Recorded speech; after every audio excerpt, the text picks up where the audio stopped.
Blood dripped from Alara's split lip onto her son's dark hair as the pack circled them like wolves around wounded prey, because that's exactly what they were. Finn whimpered against her chest, his small fingers clutching the torn fabric of her dress. 3 years old, and already he knew the sound of danger. The crowd pressed closer, their hatred a living thing that made the air thick and hard to breathe. Silence. Beta Marcus's voice cut through the jeers. Alara forced herself to look at him. Even now, after everything, he was handsome, tall and broad-shouldered with that easy confidence that came from never knowing hardship. His amber eyes held no warmth as they swept over her, cold as a stranger's. Colder. This has gone on long enough, Marcus announced to the assembled pack. The full moon hung overhead, witness to her destruction. I, Beta Marcus Blackwood, formally reject the bond with Alara Thorne. The words hit like physical blows. Alara stumbled, and only her grip on Finn kept her upright. Her wolf whimpered inside her, too weak to even howl. Years of being beaten down, called worthless, treated like dirt beneath their feet had left her inner wolf a shadow of what it should be. Marcus, the word escaped before she could stop it. His lip curled. You will not speak my name. He turned to address the pack, his voice carrying to every corner of the gathering grounds. 3 years ago, this Omega deceived me. She used heat scent to trick me into betting her, hoping to trap me with a bond that never truly existed. Liar, someone shouted. Omega trash. Alara closed her eyes. Finn buried his face against her neck, and she felt his tears on her skin. Her baby. Her perfect, innocent boy who didn't deserve any of this. The result, Marcus continued, was the bastard pup she carries now. A child born of deception and manipulation. He has your eyes, Alara said quietly. Your scent. Anyone with a nose can tell. Enough. Marcus's shout made Finn flinch. I have chosen a worthy mate. A she-wolf of proper breeding and strength. The crowd parted, and Camille stepped forward. Alpha Reed's daughter, beautiful and cruel, with silver blonde hair and ice-blue eyes that held nothing but contempt. She moved to Marcus's side like she owned him. Because now, she did. This is who I choose, Marcus said, taking Camille's hand. A true she-wolf. Strong. Pure. Worthy of standing beside a beta. Camille smiled, sharp as broken glass. How pathetic. Did you really think someone like Marcus would want you? She wrinkled her nose. You reek of weakness. Your wolf is barely there. What could you possibly offer? The pack laughed. The sound echoed off the trees surrounding the clearing, bouncing back at Alara from all sides. Trapped. She was trapped, and they all knew it. Please, Alara whispered. She hated the word even as it left her mouth. Just let us go. We'll leave the pack. You'll never see us again. Oh, we're not finished yet. Marcus's smile was cruel. The rejection must be completed properly. The bond must be severed before witnesses. He stepped closer, and Alara caught his scent, pine and earth and something that had once made her feel safe. Now it just made her sick. I, Beta Marcus Blackwood, sever all ties to Alara Thorne. May the moon goddess witness that you are nothing to me. You were nothing. You will always be nothing. Pain exploded through Alara's chest. The bond, fragile as it was, denied as it had been, began to tear. She gasped, nearly dropping Finn. Her knees buckled. Mama. Finn's small voice was terrified. I'm okay, baby, she lied. Mama's okay. But she wasn't. The world spun, and her wolf howled in agony, the sound echoing only in her own head because she was too weak to let it out. Her vision blurred. Someone kicked her from behind. She went down hard, turning at the last second to protect Finn from the impact. Her shoulder hit the dirt, sending fresh pain shooting down her arm. Get up, Omega, Marcus sneered. Or are you too weak even for that? Laughter. Always the laughter. Elara struggled to her hands and knees, Finn crying beneath her. Every muscle screamed. Her wolf was dying inside her, she could feel it. When the bond broke completely, she might not survive. And then what would happen to her son? Bastard pup, someone yelled. Reject him too, another voice called. Let the pack know he's nothing. Marcus's expression darkened. For a second, just a second, something flickered in his eyes. Regret? Shame? But then Camille touched his arm, and his face hardened again. The child bears no claim to this pack or its bloodline, Marcus declared. He is. The words died. The air changed. Every wolf in the clearing felt it at once, a presence so powerful it made Elara's skin prickle despite her weakness. The crowd's laughter cut off like someone had flipped a switch. Heads turned toward the forest edge. A massive black wolf emerged from between the trees. The wolf was enormous, bigger than any Elara had ever seen. Its fur was midnight black, and its eyes glowed like molten gold in the moonlight. Power rolled off it in waves that made even the strongest pack members take a step back. Alpha Reed moved forward, his voice shaky. Who dares? The black wolf's lips pulled back, revealing teeth as long as daggers. A growl rumbled from its chest, low and deadly, and Reed stumbled backward like he'd been shoved. Then the wolf shifted. The transformation was fluid, effortless. One moment a beast, the next a man. Tall, well over 6 feet, with broad shoulders and a warrior's build. Dark hair fell to his shoulders, framing a face that was all sharp angles and hard lines. Scars marked his chest and arms, proof of battles won and survived. And those eyes. Even in human form, they glowed gold. Alpha King Theron Blackwood, someone whispered. The name rippled through the crowd like wind through grass. Wolves dropped to their knees, heads bowed. Even Marcus, confident, arrogant Marcus, sank down, though his jaw was tight. Elara stayed where she was, still on her hands and knees with Finn beneath her. She didn't have the strength to kneel properly. Could barely stay conscious. Theron's gaze swept over the gathering, and silence fell so complete Elara could hear her own heartbeat. He moved forward with predatory grace, pack members scrambling out of his way. What is happening here? His voice was deep, quiet, but it carried to every corner of the clearing. Reed cleared his throat. Your Majesty, we didn't expect, this is just a pack matter. A rejection ceremony. Nothing that requires. I asked what is happening. Each word was precise, sharp. Not what you think requires my attention. Reed's face paled. A beta rejecting his former liaison, Your Majesty. The Omega tried to trap him with a false bond. We're simply setting things right. Theron's eyes narrowed. A rejection. He took another step forward. How noble. Was that sarcasm? Elara couldn't tell. Her vision kept blurring, and the pain in her chest was getting worse. The bond was still breaking, slowly tearing her apart from the inside. Stand up, Theron said. It took Elara a moment to realize he was talking to her. She tried. She really did. But her arms gave out, and she collapsed again, her cheek hitting the dirt. Finn was crying harder now, his small body shaking. I said stand. Harder this time. You will show respect to your Alpha King. She can't, Marcus said, and there was something ugly in his voice. Satisfaction. She's too weak. Barely has a wolf. That's why I'm rejecting her. She's worthless to the pack. Silence. Then Theron moved, so fast Elara barely saw it. 1 second he was 10 feet away, the next he was standing right in front of her. She could see his boots, worn leather splattered with mud. Weak, Theron repeated softly. Is that what you call her? Yes, Your Majesty. Her wolf is. I can smell her wolf just fine.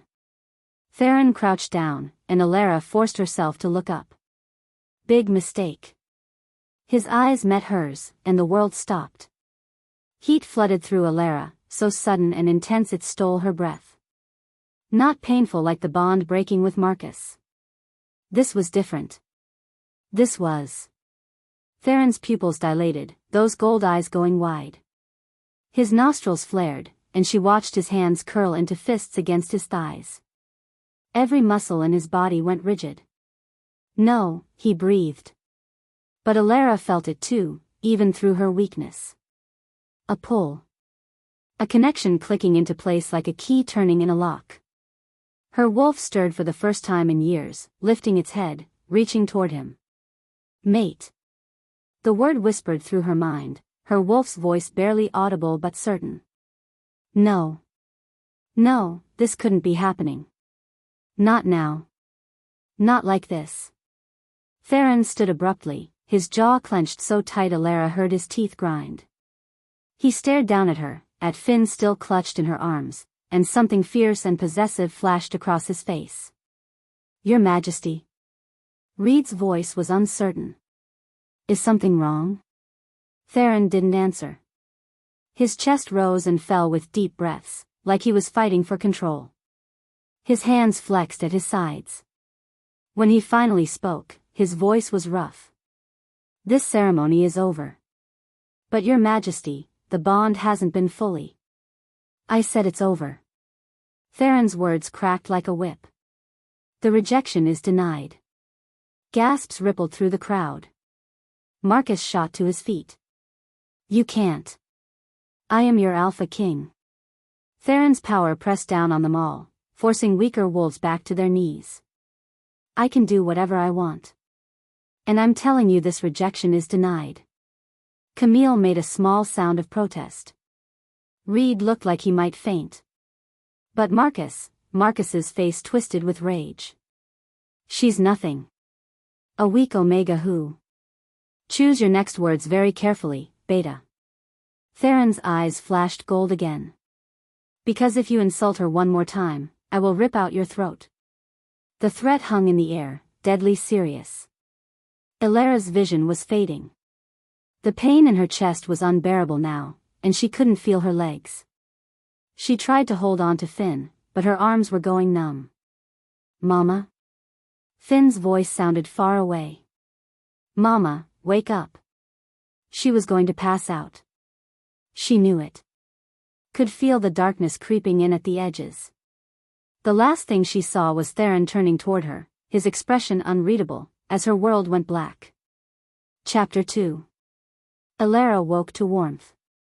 Not the cold dirt of the gathering grounds, but something soft beneath her. A blanket tucked around her shoulders. The scent of pine and smoke and something wild that made her wolf stir with interest. Her eyes flew open. She was lying on a bed of furs near a fire. The flames cast dancing shadows on canvas walls, a tent. A large one, furnished simply but well. And sitting in a chair across from her, watching her with those unsettling gold eyes, was the Alpha King. Alara jerked upright, her heart slamming against her ribs. Finn. Sleeping.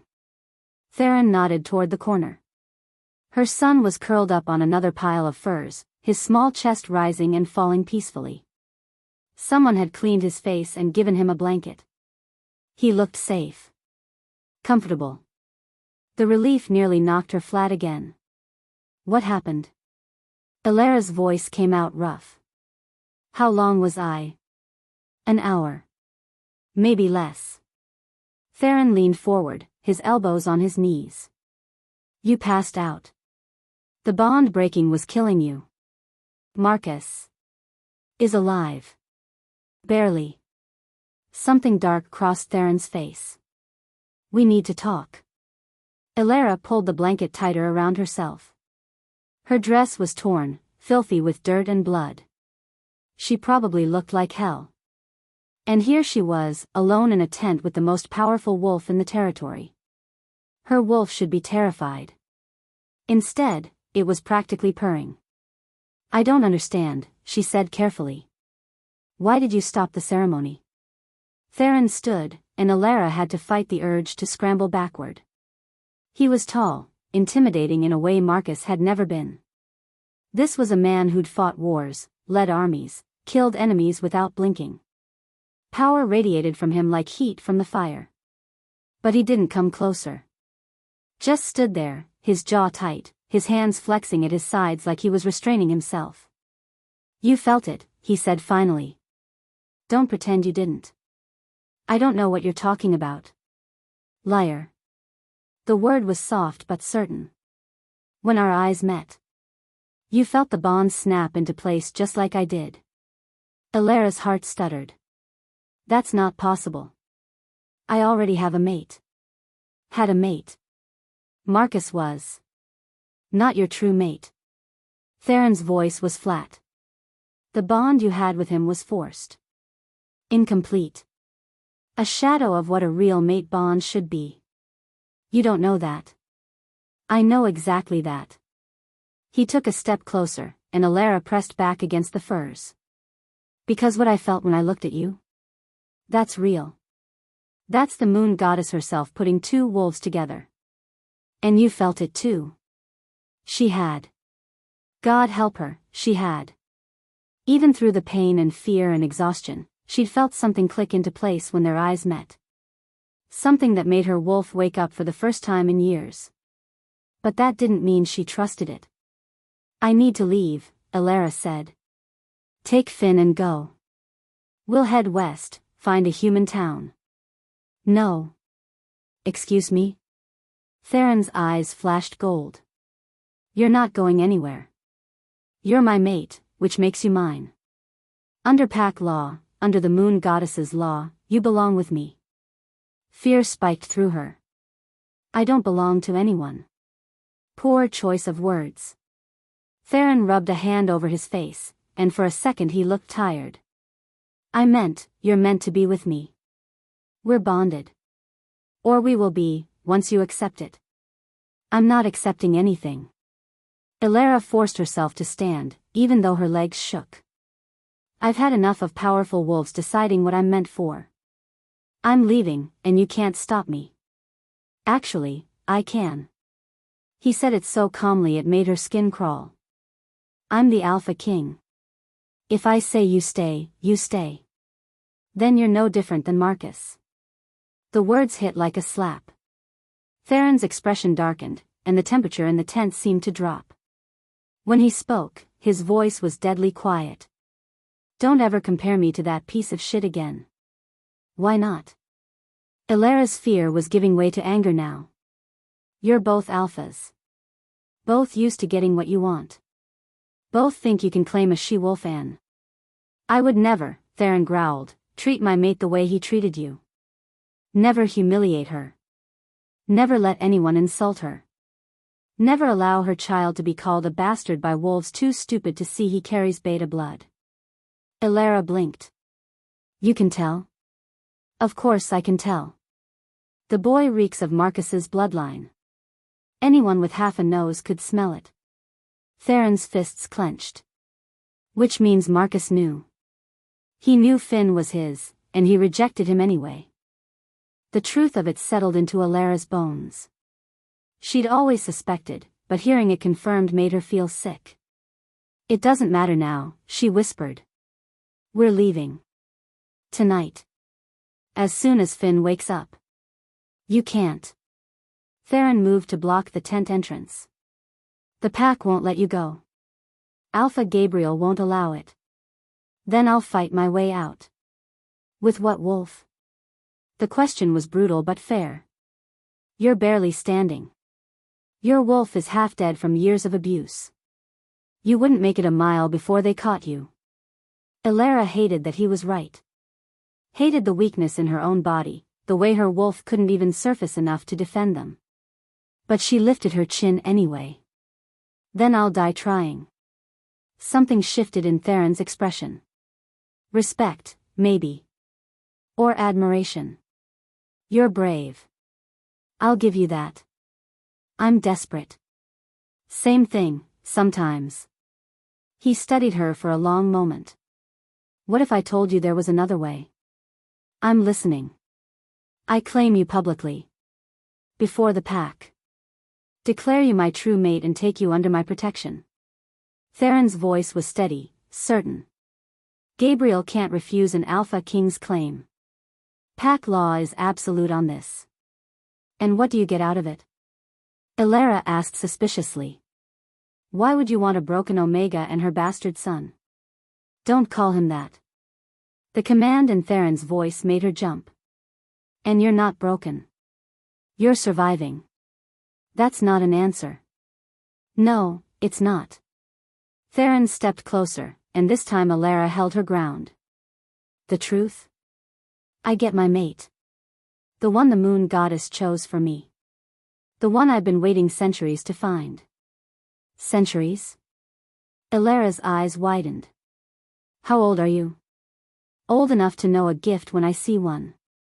His gaze softened slightly. I know you're scared. I know you don't trust me. Hell, I wouldn't trust me either after what you've been through. But I'm asking you to give me a chance. To what? To prove I'm different. Elara wanted to say no. Every instinct screamed at her to grab Finn and run, even if it was suicide. But those gold eyes held something she hadn't seen in a long time, sincerity. And her wolf, weak as it was pushing toward him like a flower toward the sun. If I agree, she said slowly, what happens to Finn? He comes with us. Obviously. You'd accept him? Raise another wolf son? He's your son. Theron said it like that explained everything. Which makes him mine to protect. Something in Elara's chest cracked open at those words. Before she could respond, Finn stirred in the corner. His eyes opened, and when he saw Theron standing near his mother, he screamed. Mama! Finn scrambled up, running to Elara and wrapping himself around her legs. Mama, the bad alpha. Shoo, baby, it's okay. No. No, no, no. Finn was sobbing now, his small body shaking. He'll hurt you like the other one. Please, Mama, please. Elara dropped to her knees, gathering her son into her arms. Look at me, Finn. Look at Mama. She waited until his terrified eyes met hers. He's not going to hurt us. You don't know that. I do know that. Did she?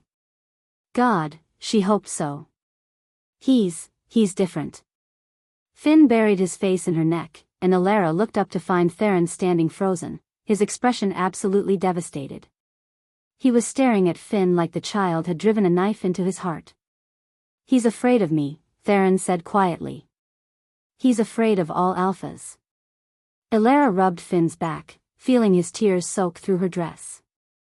Marcus used to, when Finn cried, he'd. She couldn't finish the sentence. Theron's eyes flashed, and she heard his knuckles crack as his fists clenched. I'm going to kill him. No. Elara. No. She stood, still holding Finn.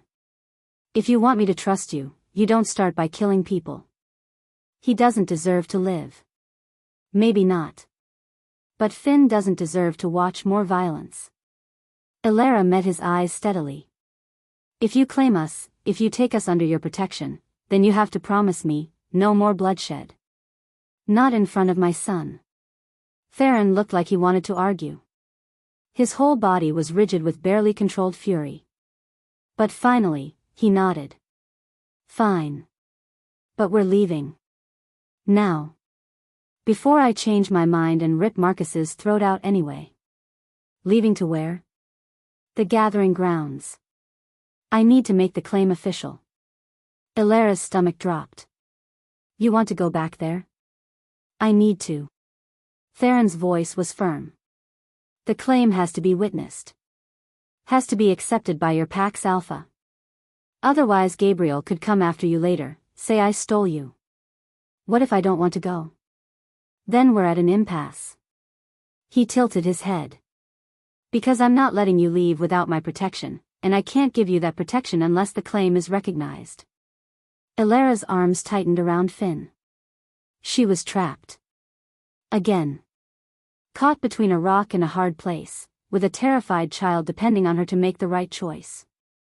Promise me, she said finally. Promise me you won't hurt Marcus. Not tonight. I promise I won't kill him. Theron's smile was sharp. Can't promise I won't hurt him a little. Theron. That's the best you're getting. He pulled open the tent flap. Now let's go claim what's mine. The pack was still assembled when they returned to the gathering grounds. Marcus stood near the center, a healing wound on his neck that looked suspiciously like claw marks. Camille hovered beside him, her face twisted with fury. And Alpha Gabriel, Marcus's father, stood watching everything with cold calculation in his eyes. Gabriel was older than Marcus, graying at the temples but still powerful. His eyes were the same amber as his son's, and they held the same cruelty. Your Majesty, Gabriel said as Theron strode into the clearing. I trust the Omega is recovered? She has a name. Theron's voice cut like a whip. And you'll use it. Gabriel's jaw tightened. Of course. I trust Elara is recovered? She is. Elara followed behind Theron, carrying Finn. Every eye in the pack turned to watch them, and she felt her son tense in her arms. But Theron's presence, his sheer dominance, kept the crowd back. Nobody dared approach. I'm glad to hear it, Gabriel continued smoothly. Though I'm confused why you've returned. The rejection ceremony was interrupted, but it can be completed now if. There will be no rejection. Theron's power pressed down on the assembled wolves, forcing weaker ones to their knees.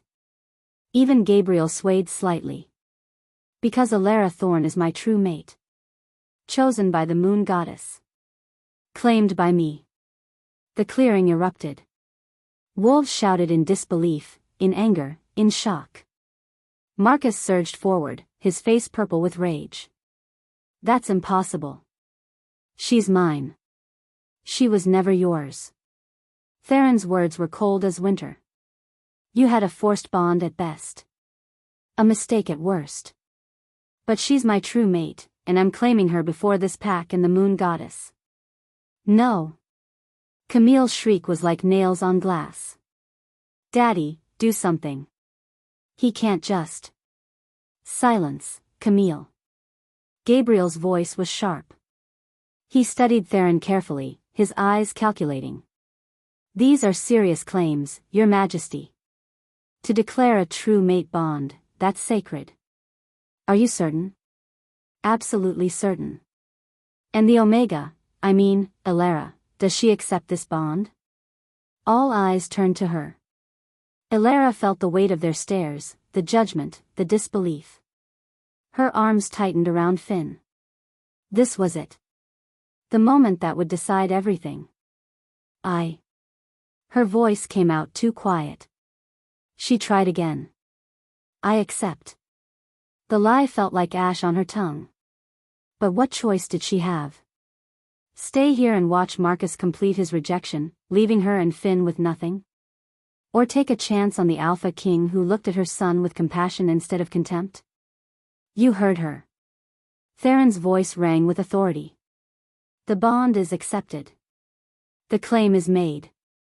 Elara and her son are under my protection. Any wolf who touches them answers to me. This is bullshit. Marcus shoved forward, breaking through the crowd. She's used goods. Broken. She trapped me with that bastard, and now she's trapping you. Careful. Theron's voice dropped to a lethal purr. You're about to say something you'll regret. I regret nothing. She's not worthy of being a beta's mate, let alone a king's. Marcus's eyes were wild. She's weak, damaged, worthless. Theron moved. 1 second he was standing still, the next his hand was around Marcus's throat, lifting the beta off his feet. Marcus choked, his hands clawing at Theron's grip. What did I tell you, Theron said softly, about insulting my mate? Your Majesty, please, Gabriel started forward. Stay back. The command froze everyone in place. Theron's eyes were pure gold now, his wolf rising to the surface. This wolf insulted my mate. Called her worthless. Called her child a bastard. Do you know what the penalty for that is? Marcus made a strangled sound. His face was turning purple. Death. Theron's fingers tightened. Slow. Painful. Public death. Theron. Illyra's voice was quiet, but it cut through the chaos. Please. He didn't look at her. He deserves this. Maybe. She stepped forward, Finn trembling in her arms. But I'm asking you not to. Please. Why? Now he did look at her, confusion and rage warring in his expression. He destroyed you. Hurt your child. Why would you show him mercy? Because Finn's watching. Illyra held her son closer. And because I need to know you meant what you said. That you're different. The clearing was silent. Every wolf held their breath, waiting to see what the Alpha King would do. Slowly, so slowly, Theron's fingers loosened. Marcus dropped to the ground, gasping and coughing. Camille rushed to his side, and Gabriel stood frozen, clearly uncertain whether to be relieved or terrified. Theron turned to Illyra, and something in his expression made her heart skip. You're too good, he said quietly. Too compassionate for wolves like him. I'm practical. She met his eyes steadily. Dead wolves create blood feuds. I don't need that hanging over our heads. Our heads. Theron's lips curved slightly. I like the sound of that. Before Illyra could respond, he turned back to Gabriel. The Alpha had recovered some of his composure, though his expression was still wary. Alpha Gabriel, Theron said formally. I'm claiming Illyra Thorn as my mate. Under pack law, you must release her from this pack's bonds. Gabriel's jaw worked. And if I refuse? Then I declare war on your pack and kill every wolf who stands against me. Theron's voice was pleasant, conversational. Like he was discussing the weather.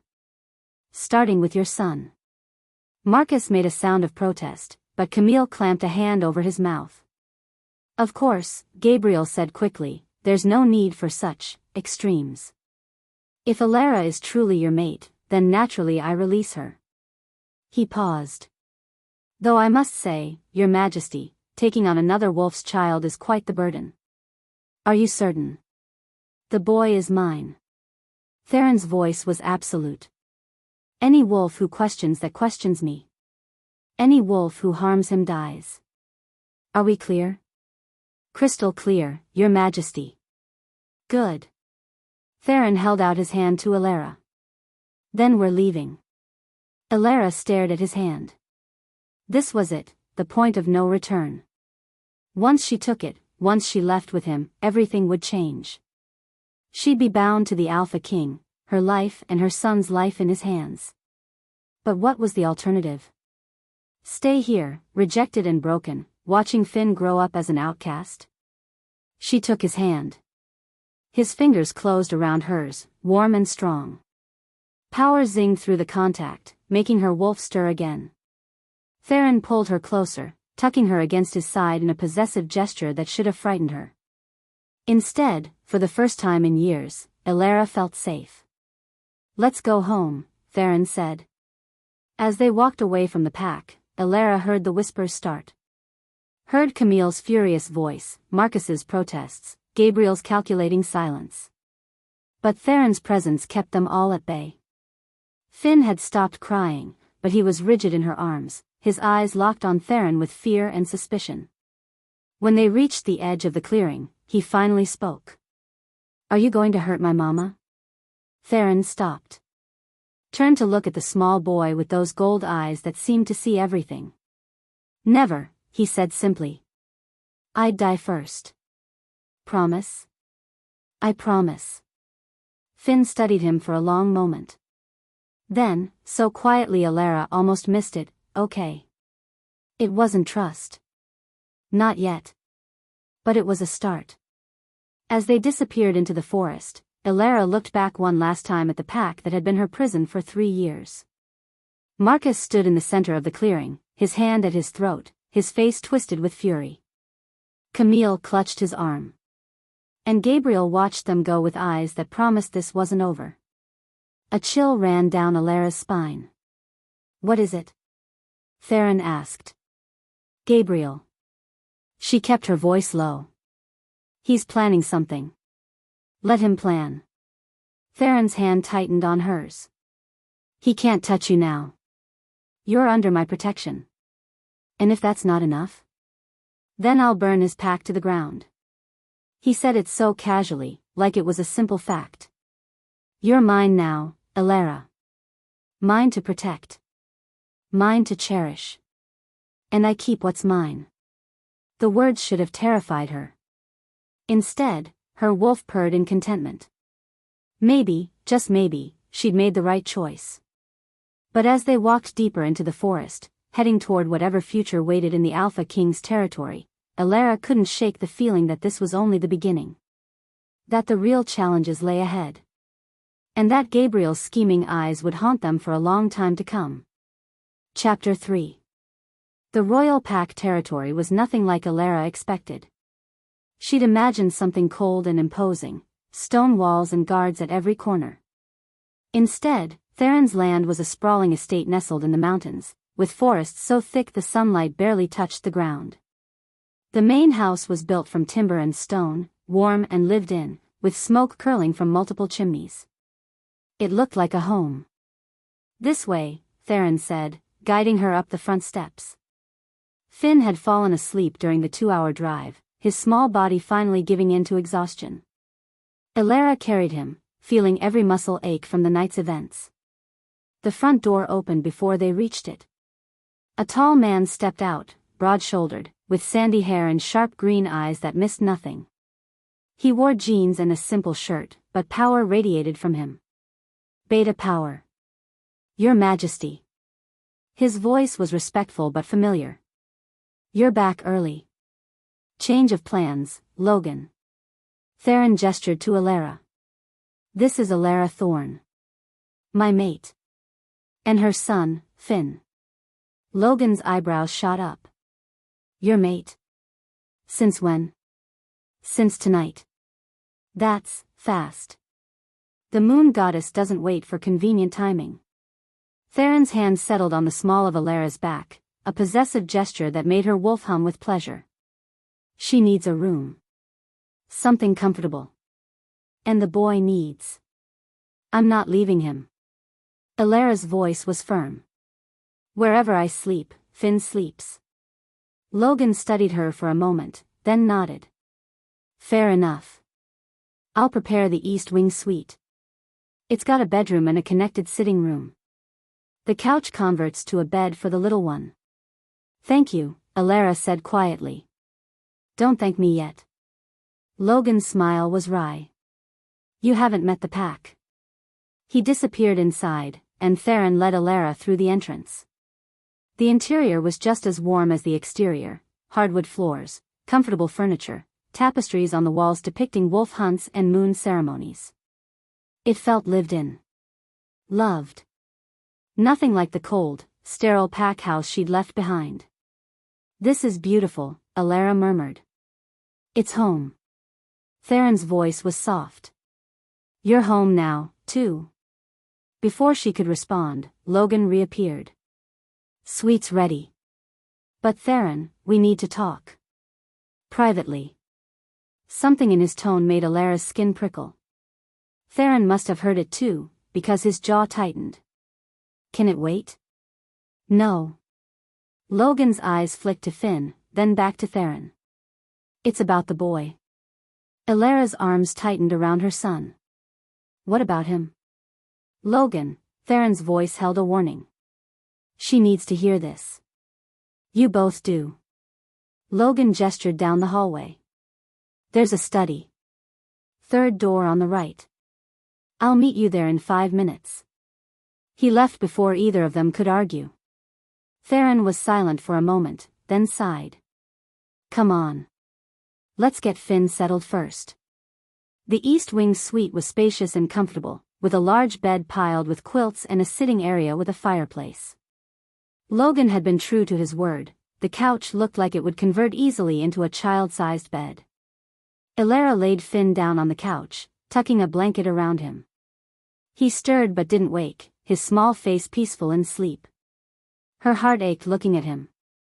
So innocent. So unaware of how much his life had just changed. "He's safe here," Theron said quietly from the doorway. "I promise." "You keep making promises. And I keep them." He moved closer. "Whatever Logan needs to discuss, we'll handle it together. Okay?" Elara wanted to argue. Wanted to grab Finn and run like she'd been planning to do before Theron claimed her.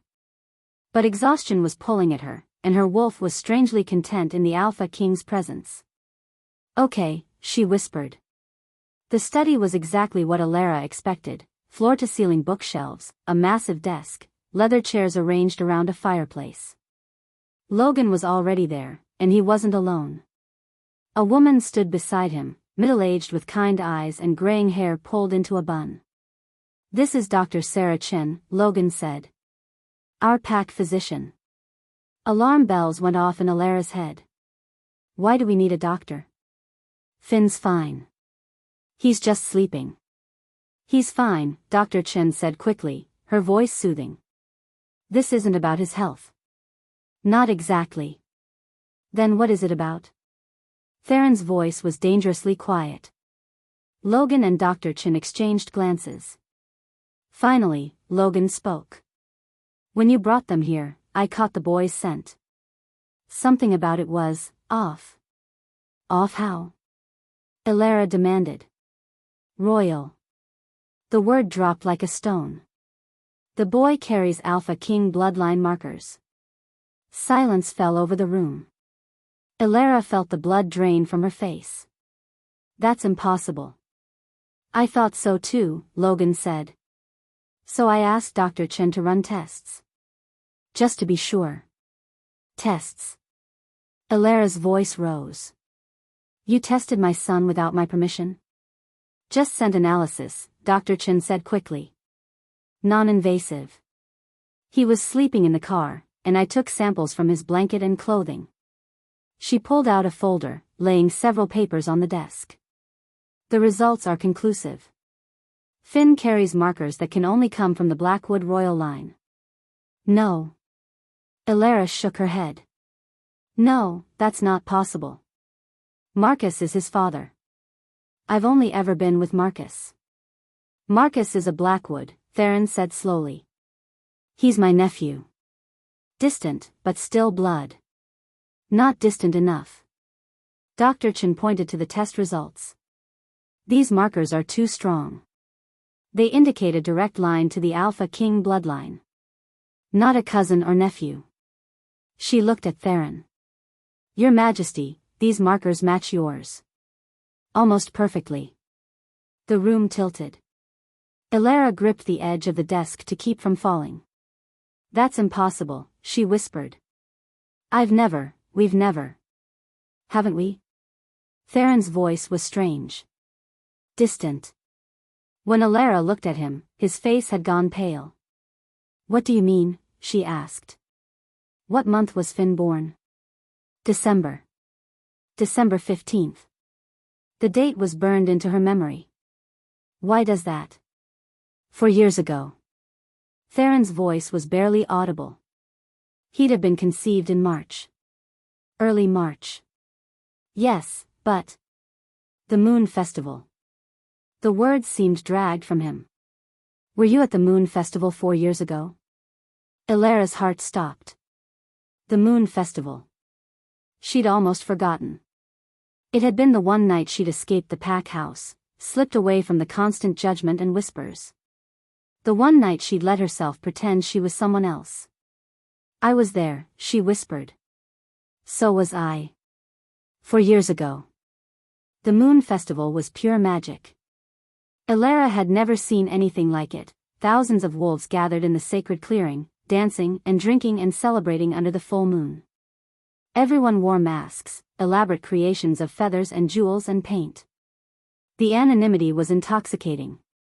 For one night, she wasn't the weak Omega everyone pitted. She was just a she-wolf, free and wild. She'd been standing near the bonfire, watching the dancers, when she felt it. A pull. Like an invisible thread tugging at her chest. Turning, she found him. He was tall, powerfully built, wearing a black mask that covered the upper half of his face. But his eyes, God, his eyes were molten gold, and they were fixed on her with an intensity that stole her breath. "Dance with me," he said. It wasn't a question. But Alara found herself nodding anyway. He led her into the circle of dancers, his hand warm and strong around hers.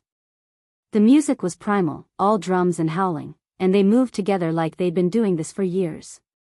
His scent wrapped around her, pine and smoke and something wild that made her wolf sing. "What's your name?" she asked. "Does it matter?" His voice was deep, rough. "Tonight, we're just wolves." "Just wolves," she repeated, and it felt like freedom.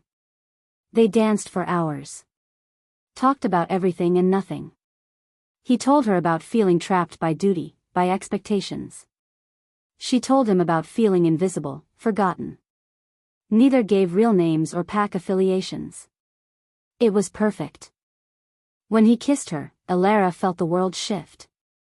It was desperate and consuming, like they were both drowning and this kiss was air. His hands tangled in her hair, and her nails dug into his shoulders, and somewhere in the back of her mind she felt something click into place. But she was too lost in him to understand what it meant. He led her away from the festival, deep into the forest. Found a clearing where moonlight pooled like silver water. And there, under the watchful eye of the moon goddess, they came together. It was nothing like the awkward, painful encounter she'd have with Marcus months later. This was fire and need and something that felt sacred. His touch was reverent, worshipful, like she was something precious. When it was over, they lay tangled together in the grass. Alara traced patterns on his chest, feeling more content than she'd ever been. "I wish this night would never end," she whispered. "So do I." His arms tightened around her. But dawn always comes. She must have fallen asleep, because when she woke, the sun was rising and she was alone. Her mysterious wolf was gone, leaving only the lingering scent of pine and smoke. And a memory that would haunt her forever. "It was you," Alara breathed. Theron stood frozen, his face a mask of shock and dawning horror. The she-wolf by the bonfire. With the silver mask. "You wore black. A wolf design. I couldn't find you afterward." His voice cracked. "I searched everywhere. Asked everyone. But without a name or a scent trail. I left at dawn. Went back to my pack before anyone noticed I was gone." Alara's hands were shaking. "I didn't know who you were. Didn't know your name. And I didn't know yours." Theron ran a hand through his hair, his eyes wild. "The mate bond, I felt it that night. Felt something snap into place. But I thought it was just the magic of the festival, the full moon. It was real." Dr. Chen's voice was gentle. "The bond formed that night. And 9 months later. Finn." Alara's voice broke on her son's name. "Finn is yours." The words hung in the air between them, too big and too real to fully process. "How did Marcus?" Theron started. "I didn't know I was pregnant until weeks later." Alara's thoughts were racing, trying to piece everything together. "I thought it was stress, the way I'd been feeling. By the time I realized, I was already 2 months along. And then Marcus." She felt sick. "He approached me. Said he'd scented something about me. Claimed we had a bond. But there was no bond," Logan said quietly. "You'd already bonded with Theron." "I didn't know that." Alara's voice rose. "I didn't know who the father was, didn't know what I'd felt that night was real. Marcus seemed so certain, and I was desperate and scared and..." She broke off, pressing a hand to her mouth. Theron crossed the room in 3 strides, pulling her against his chest. "This isn't your fault. I should have known. Should have realized." "How?" His voice was fierce. "You were alone and pregnant and he manipulated you. This is on Marcus, not you. But he claimed Finn. Dr. Chen's voice was troubled. Why would he do that if he knew the scent was wrong? Because he knew, Logan said grimly. He knew the bloodline was royal. Probably couldn't pinpoint exactly which Blackwood, but he knew the child was valuable. Political leverage, Theron growled. He was going to use my son as a pawn. That's why he kept you close, Logan continued, looking at Alara. Why he never completed the rejection even though he clearly wanted to. He was waiting for the right moment to reveal Finn's heritage and use it to his advantage. Alara felt bile rise in her throat. All those years. He let everyone call Finn a bastard. Let them mock him, hurt him. And he knew the whole time? He knew. Theron's arms tightened around her. And when I'm done with him? No. Alara pulled back, meeting his eyes. We have Finn. We're safe. That's what matters. He kept my son from me for 3 years. Theron's voice was raw with pain. 3 years of his life I'll never get back. First steps. First words. Every milestone. I know. Alara's own tears were falling now. I'm sorry. I'm so sorry. If I'd known, if I'd realized. This isn't your fault, Theron said again, but his voice was hollow. You didn't know.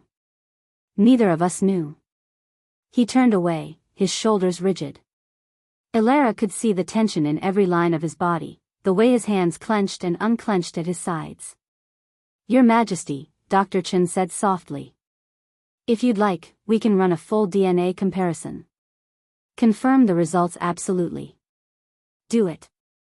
Theron's voice was rough. I want proof. Written proof that Finn is mine. It'll take a few days. I don't care how long it takes. Just do it. Dr. Chen gathered her papers and left quickly, sensing the tension in the room. Logan hesitated at the door.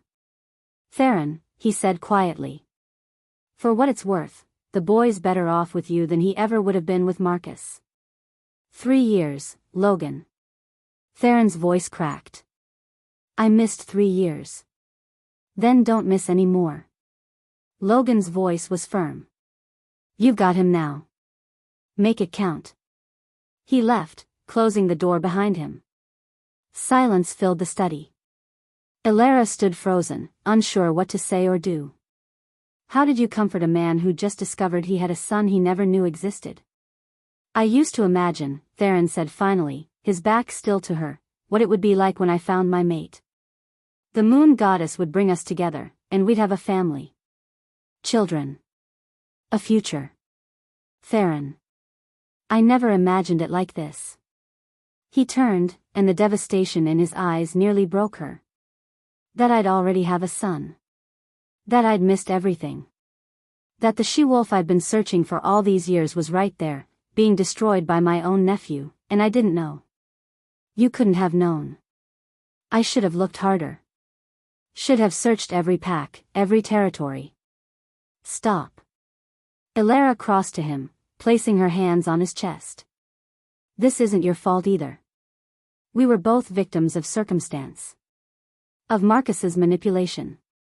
But we're here now. Together. And Finn, her voice softened. Finn needs his father. He's terrified of me. He's terrified of all alphas. Because Marcus taught him that alphas hurt people. Alara met his eyes steadily. You can teach him different. Show him what a real father is supposed to be. What if I can't? The vulnerability in his voice was shocking. What if I've already lost him? What if he never trusts me? Then you keep trying. Alara's hands fisted in his shirt. You keep showing up, keep being patient, keep proving that you're safe. That's what fathers do. Theron stared at her for a long moment. Then, slowly, he pulled her into his arms. Not possessively, like before. This was different. This was need and grief and hope all tangled together. I don't deserve you, he whispered against her hair. You don't get to decide that. Elara's voice was muffled against his chest. The moon goddess already chose. They stood like that for a long time, holding each other in the quiet study while the weight of their revelations settled around them. Outside, the sun was beginning to rise, painting the sky in shades of gold and pink. A new day. A new beginning. But also a reckoning. Because somewhere, in her old pack territory, Marcus was realizing that his carefully laid plans had fallen apart. That the bastard pup he'd used for leverage was actually the Alpha King's legitimate heir. And that made Finn more valuable, and more vulnerable, than ever before. We need to be careful, Elara said quietly. If Marcus figures out the truth. He already knows. Theron's voice was grim. He knew from the beginning. That's why he claimed Finn even though the scent was wrong. He was planning something. What do we do? We protect our son. The words were absolute. Whatever it takes. Whoever comes for him, Marcus, Gabriel, anyone, they'll have to go through me first. Through us, Elara corrected. We're in this together now. Together. Theron's arms tightened around her. I like the sound of that. A sound from the doorway made them both turn. Finn stood there, his small face scrunched with sleep, his dark hair sticking up at odd angles. He clutched a stuffed wolf that someone must have given him. Mama? His voice was small and uncertain. Where are we? Elara knelt down, opening her arms. Finn ran to her, and she gathered him close, breathing in his familiar scent, which she now realized carried notes of pine and smoke. Of Theron. How had she never noticed? We're home, baby, she said softly. This is our new home. Finn peeked out from her shoulder at Theron, who stood frozen, his expression a mixture of wonder and heartbreak. Their eyes met, gold on gold, and for the first time, Elara saw the resemblance. The same stubborn chin. The same intense gaze. The same wild spirit barely contained. Father and son. Is he staying? Finn whispered. Yes, Elara said. He's going to be part of our family now. Why? How did you explain this to a 3-year-old? How did you tell him that the man standing across the room was his real father, not the wolf who'd rejected him? Because he wants to, Elara said finally. And because we need him. It wasn't the whole truth. But it was enough for now. Finn studied Theron for a long moment. Then, in a voice so quiet Elara almost missed it, do you still promise not to hurt my mama? Theron dropped to his knees, bringing himself to Finn's eye level. I promise. I'll never hurt her. Or you. That's a promise I'll keep for the rest of my life. Okay. Finn nodded solemnly. But if you break it, I'll bite you. Despite everything, the revelations, the fear, the uncertainty, Elara found herself laughing. Theron's lips twitched, fighting a smile. That's fair, he said seriously. I'd expect nothing less. Finn seemed satisfied with that answer. He turned back to Elara, yawning. I'm hungry.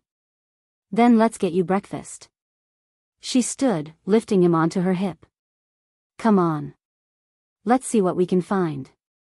As they left the study, Theron fell into step beside them. Not touching, not crowding, just there. Present. A quiet promise of protection.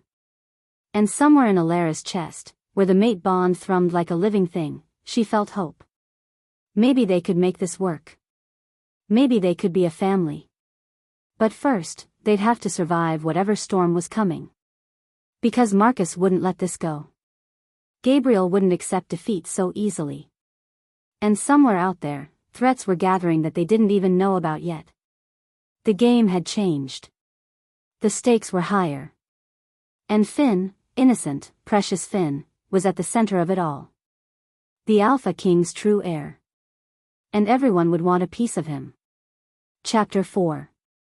Elara had been in the Royal Pack territory for 3 days when the council demanded a meeting. She'd spent those days trying to find her footing, learning the layout of the estate, meeting pack members who eyed her with varying degrees of suspicion, and watching Theron carefully navigate his relationship with Finn. Her son was slowly warming to the Alpha King, though he still kept his distance. Small steps, Elara reminded herself. Trust took time. The summons came at breakfast. A sharp knock on the door, and Logan stepped in with an apologetic expression.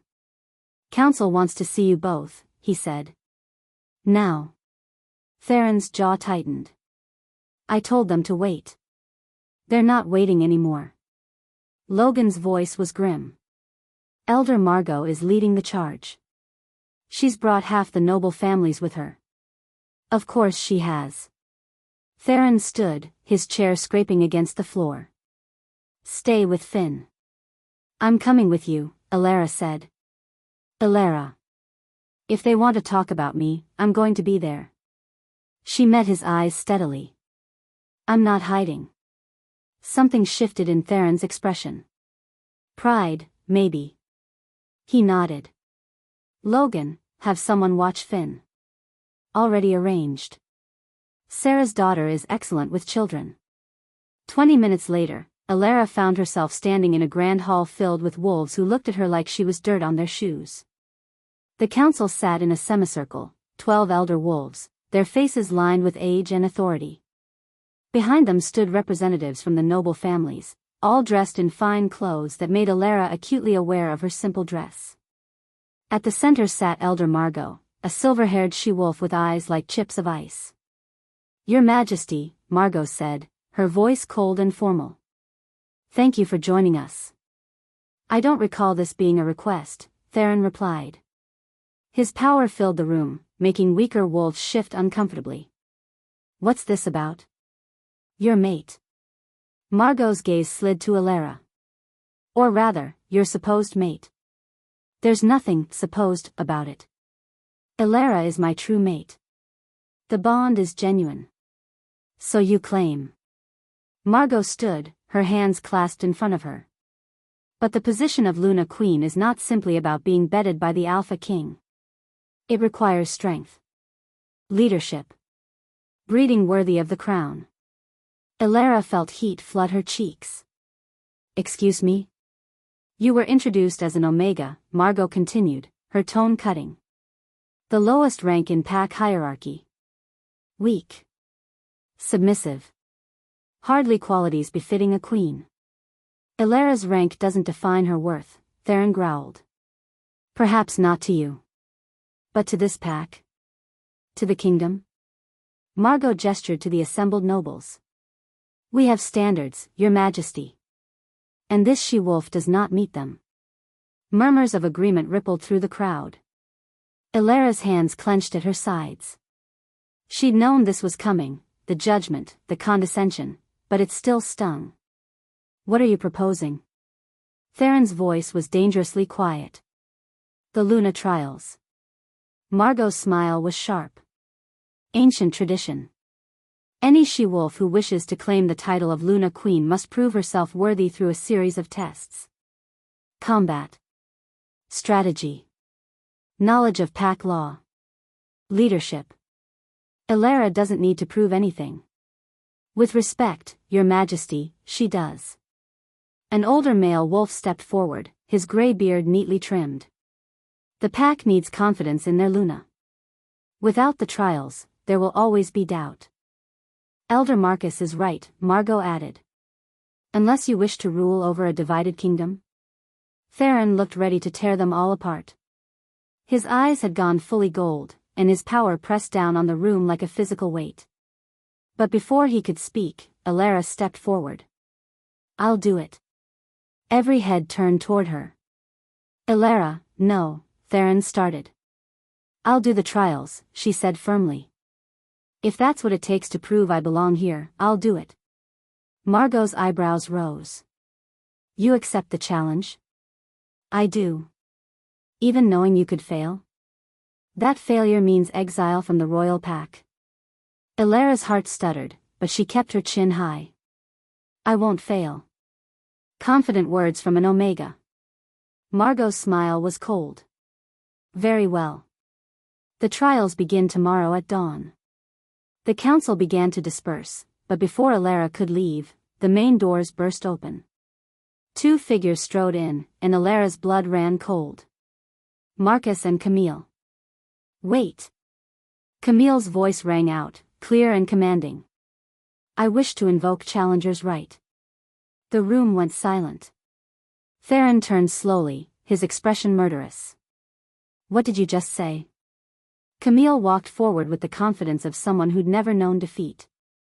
She wore a designer dress that hugged her curves, and her silver blonde hair gleamed in the light. Marcus followed behind her like a shadow, his eyes fixed on Alara with barely contained hatred. Challenger's right, Camille repeated. An ancient law that allows any Alpha-born she-wolf to challenge for the position of Luna Queen if she believes herself more worthy. You're not part of this pack, Logan said sharply. Actually, I am. Camille produced a document, handing it to Elder Margot. As of yesterday, Alpha Gabriel has arranged my transfer to the Royal Pack. I'm officially a member now. Margot read the document, her expression unreadable. This appears legitimate. Of course it's legitimate. Camille's smile was victorious. And as an Alpha-born she-wolf of noble blood, I have every right to challenge for the title. This is ridiculous, Theron snarled. Alara is my mate. The bond is irrelevant to Challenger's right, Margot interrupted. The law states that any Alpha-born she-wolf may compete in the Luna trials. The winner becomes Luna Queen, regardless of mate bonds. That law is ancient. Outdated. But still valid. Margot's voice was firm. Unless you wish to overturn centuries of tradition. Theron looked ready to do exactly that, but Alara touched his arm. When he looked at her, she shook her head slightly. Let her compete, Alara said quietly. I'm not afraid. You should be, Camille purred. I'm everything you're not. Strong. Trained. Alpha-born. You're going to embarrass yourself. Then you have nothing to worry about. Camille's eyes narrowed, but before she could respond, Marcus stepped forward. Your Majesty, he said, his voice oozing false respect. I apologize for any misunderstanding before. I acted rashly. But Camille is truly the better choice for Luna Queen. She has the breeding, the training, the strength. Get out. Theron's words were deadly quiet. Both of you. Before I forget, Alara asked me not to kill you. Marcus's face flushed, but Camille grabbed his arm, pulling him back. We'll see you at the trials, Omega, she said sweetly. May the best she-wolf win. They left, and the council dispersed shortly after. When the hall was finally empty except for Theron, Logan, and Alara, the silence was deafening. This is a setup, Logan said. Gabriel planned this. Probably bribed Margot and the other elders to demand the trials. Of course it's a setup. Theron's hands were clenched into fists. The question is why? What does Gabriel gain from putting Camille in as Luna Queen? Access to you. To the throne. Logan's expression was grim. If Camille becomes your Luna, Gabriel controls her. Which means he controls influence over you. I'm not mating Camille. The law doesn't require you to. Logan pulled out his phone, scrolling through something. It just says the winner of the Luna trials becomes Luna Queen. The mate bond is secondary. That's insane. That's tradition. Logan looked at Alara. No offense, but you're going to need serious help to win these trials. Camille's been training her whole life for this kind of competition. Then we train Alara, Theron said immediately. We have tonight. Dawn is 12 hours away. 12 hours isn't enough to overcome a lifetime of training, Logan said bluntly. But it's a start. They trained until Alara could barely stand. Logan drilled her on pack law, making her memorize ancient codes and regulations.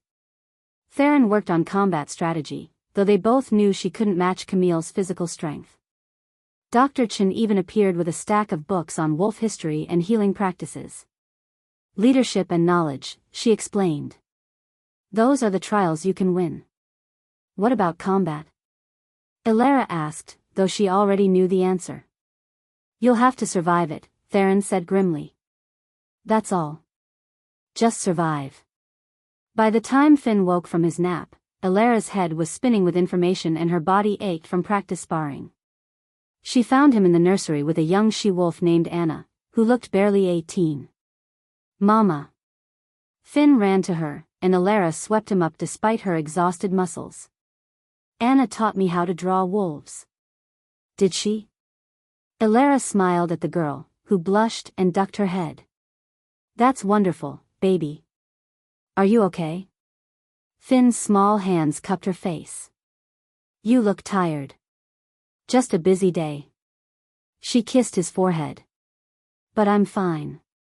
The big alpha says you have to do tests tomorrow. Elara's eyes widened. Theron told you that? He said you have to prove you're strong enough to be the queen. Finn's expression was serious. Are you strong enough, Mama? I don't know, Elara said honestly. But I'm going to try my best. Then you'll win. Finn's certainty was absolute. Because you're the strongest person I know. The words nearly broke her. Elara held her son close, breathing in his scent, trying to memorize this moment. Because tomorrow, everything could change. The trials began at dawn. The entire pack assembled in the training grounds, a massive open area surrounded by forest. Elara stood on one side, wearing simple training clothes Logan had provided. Camille stood opposite, dressed in custom-fitted combat gear that probably cost more than Elara had earned in a year. Elder Margot stood between them, her voice carrying to every corner of the grounds. The Luna trials consist of 4 tests, she announced. Combat. Strategy.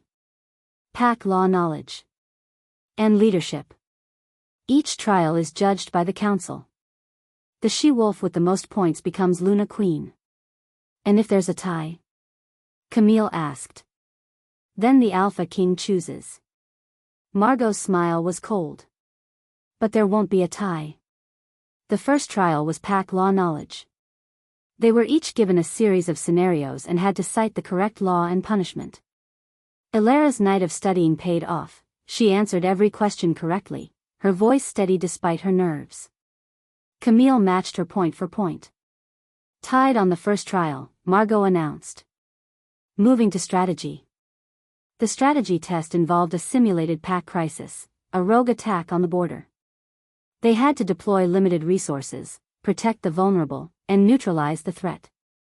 Elara's answer emphasized minimal casualties and strategic retreat positions. Camille's focused on aggressive offense and overwhelming force. Both approaches have merit, Elder Marcus said. But Luna Elara's strategy shows more concern for pack member safety.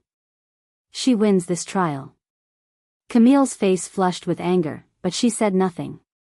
The leadership trial came next. Each she-wolf was given a group of young wolves to organize and lead through a complex obstacle course. Elara's natural compassion shone through. She encouraged the weaker wolves, celebrated small victories, and got her entire team through the course without a single injury. Camille's team finished faster, but 3 wolves were hurt and 1 was crying. Leadership is not about speed, Elder Margot said, surprising everyone.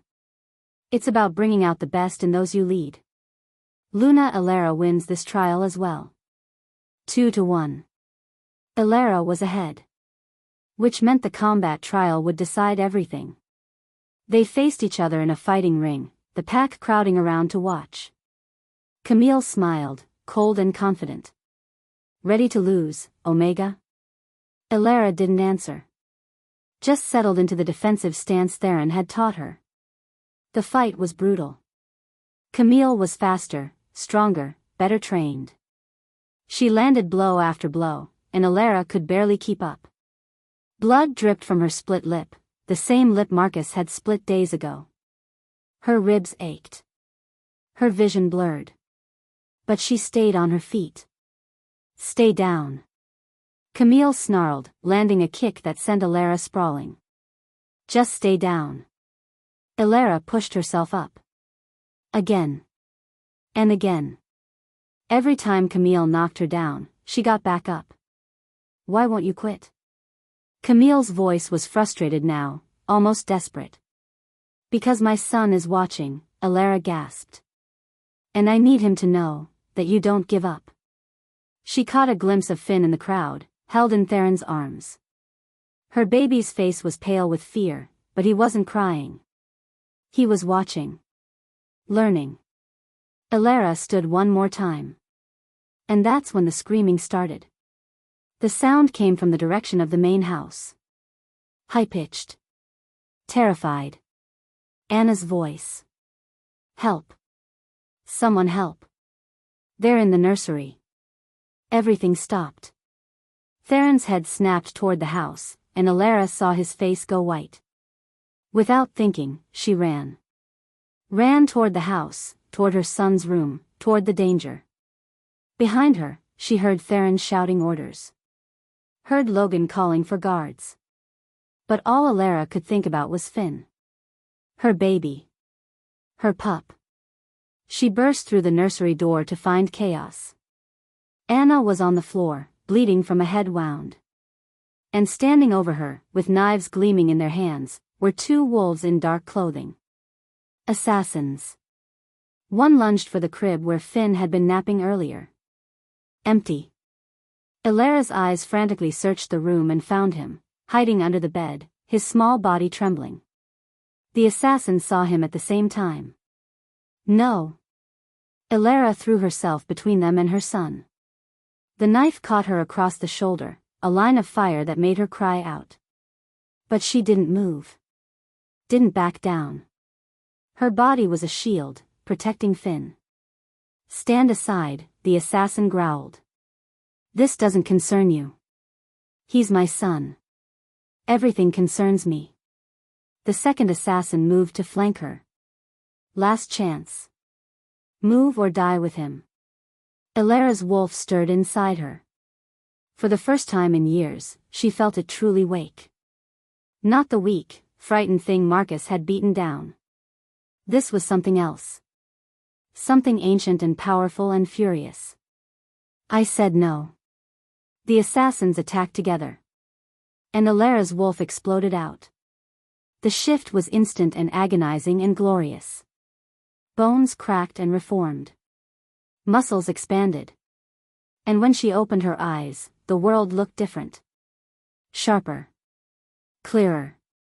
She was bigger than she should be. Stronger. And her fur was pure silver. Like moonlight made solid. The assassins froze, their eyes wide with shock. Impossible, one breathed. A silver wolf. Elara didn't give them time to finish. She moved with speed she'd never possessed before, power she'd never known. Her jaws closed around one assassin's throat, and she tasted blood. The second one tried to run, but she was faster.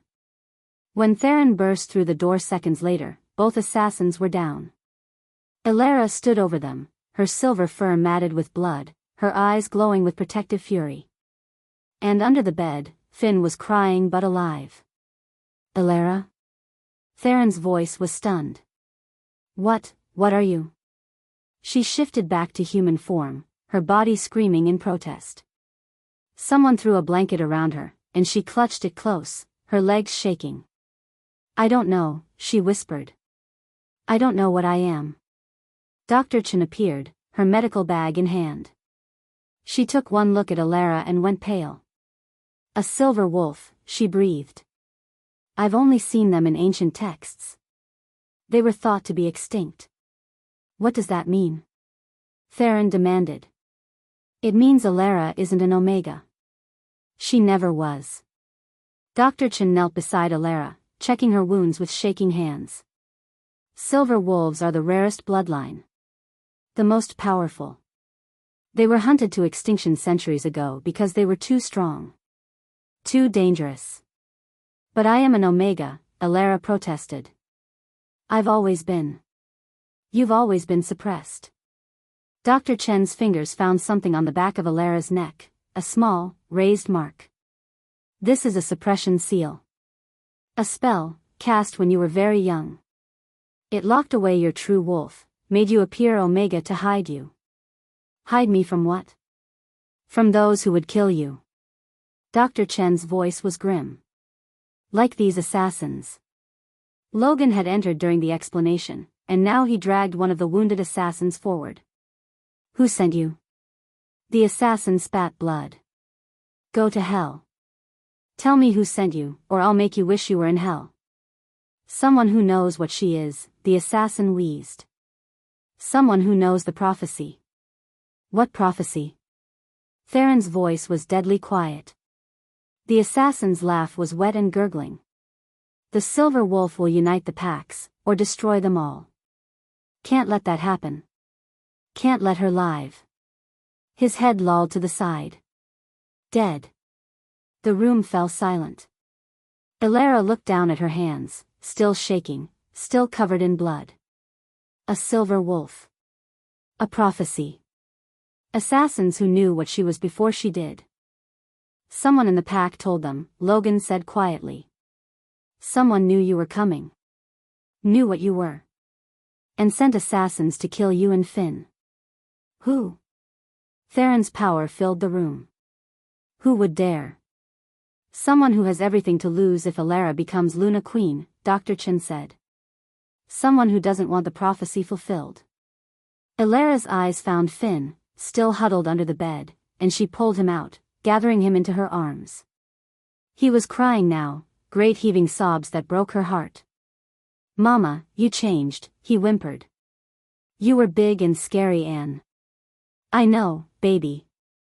I know. She held him close. But I was protecting you.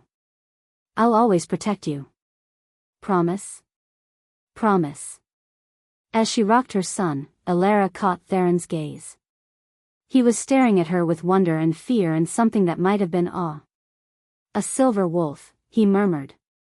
My mate is a silver wolf. Does that change things?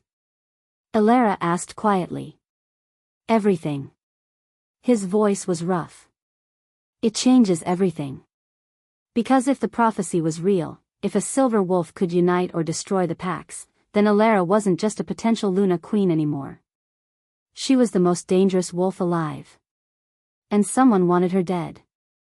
The question was, who? And how many more assassins would come before they found the answer? Chapter 5. The royal pack was on lockdown. Guards patrolled every corridor, every entrance, every window. No one came in or out without being searched and questioned. And in Theron's private study, Logan spread out evidence like pieces of a puzzle that didn't quite fit together. The assassins were professionals, he said, pointing to photographs of the dead wolves. Expensive gear. Military training. Someone paid a fortune for them. Elara sat in a chair by the fire, Finn asleep in her lap. She hadn't let him out of her sight since the attack. Every time she closed her eyes, she saw those knives flashing toward her son. Can we trace the payment? Theron asked. He stood by the window, his body tense, coiled like a spring ready to snap. Working on it. But whoever hired them was careful. Used intermediaries, false accounts. Logan pulled out another file. What's more interesting is how they got into the estate. They didn't break in. Someone let them in. Inside job. Theron's voice was flat. Someone in my own pack. Has to be. The estate security is too tight otherwise. Logan's expression was grim. We've started interviewing everyone who had access to the nursery wing yesterday. So far, nothing.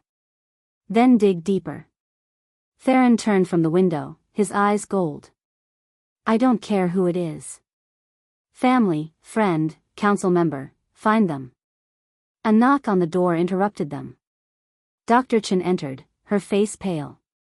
Your Majesty, I've finished analyzing the suppression seal on Elara's neck. Elara's hand automatically went to the back of her neck, feeling the raised mark that had been there her whole life. She'd always thought it was a birthmark. What did you find? Theron asked. It's old. Cast when Alara was an infant, maybe even newborn. Dr. Chen set down a folder filled with notes and diagrams. The magic is sophisticated.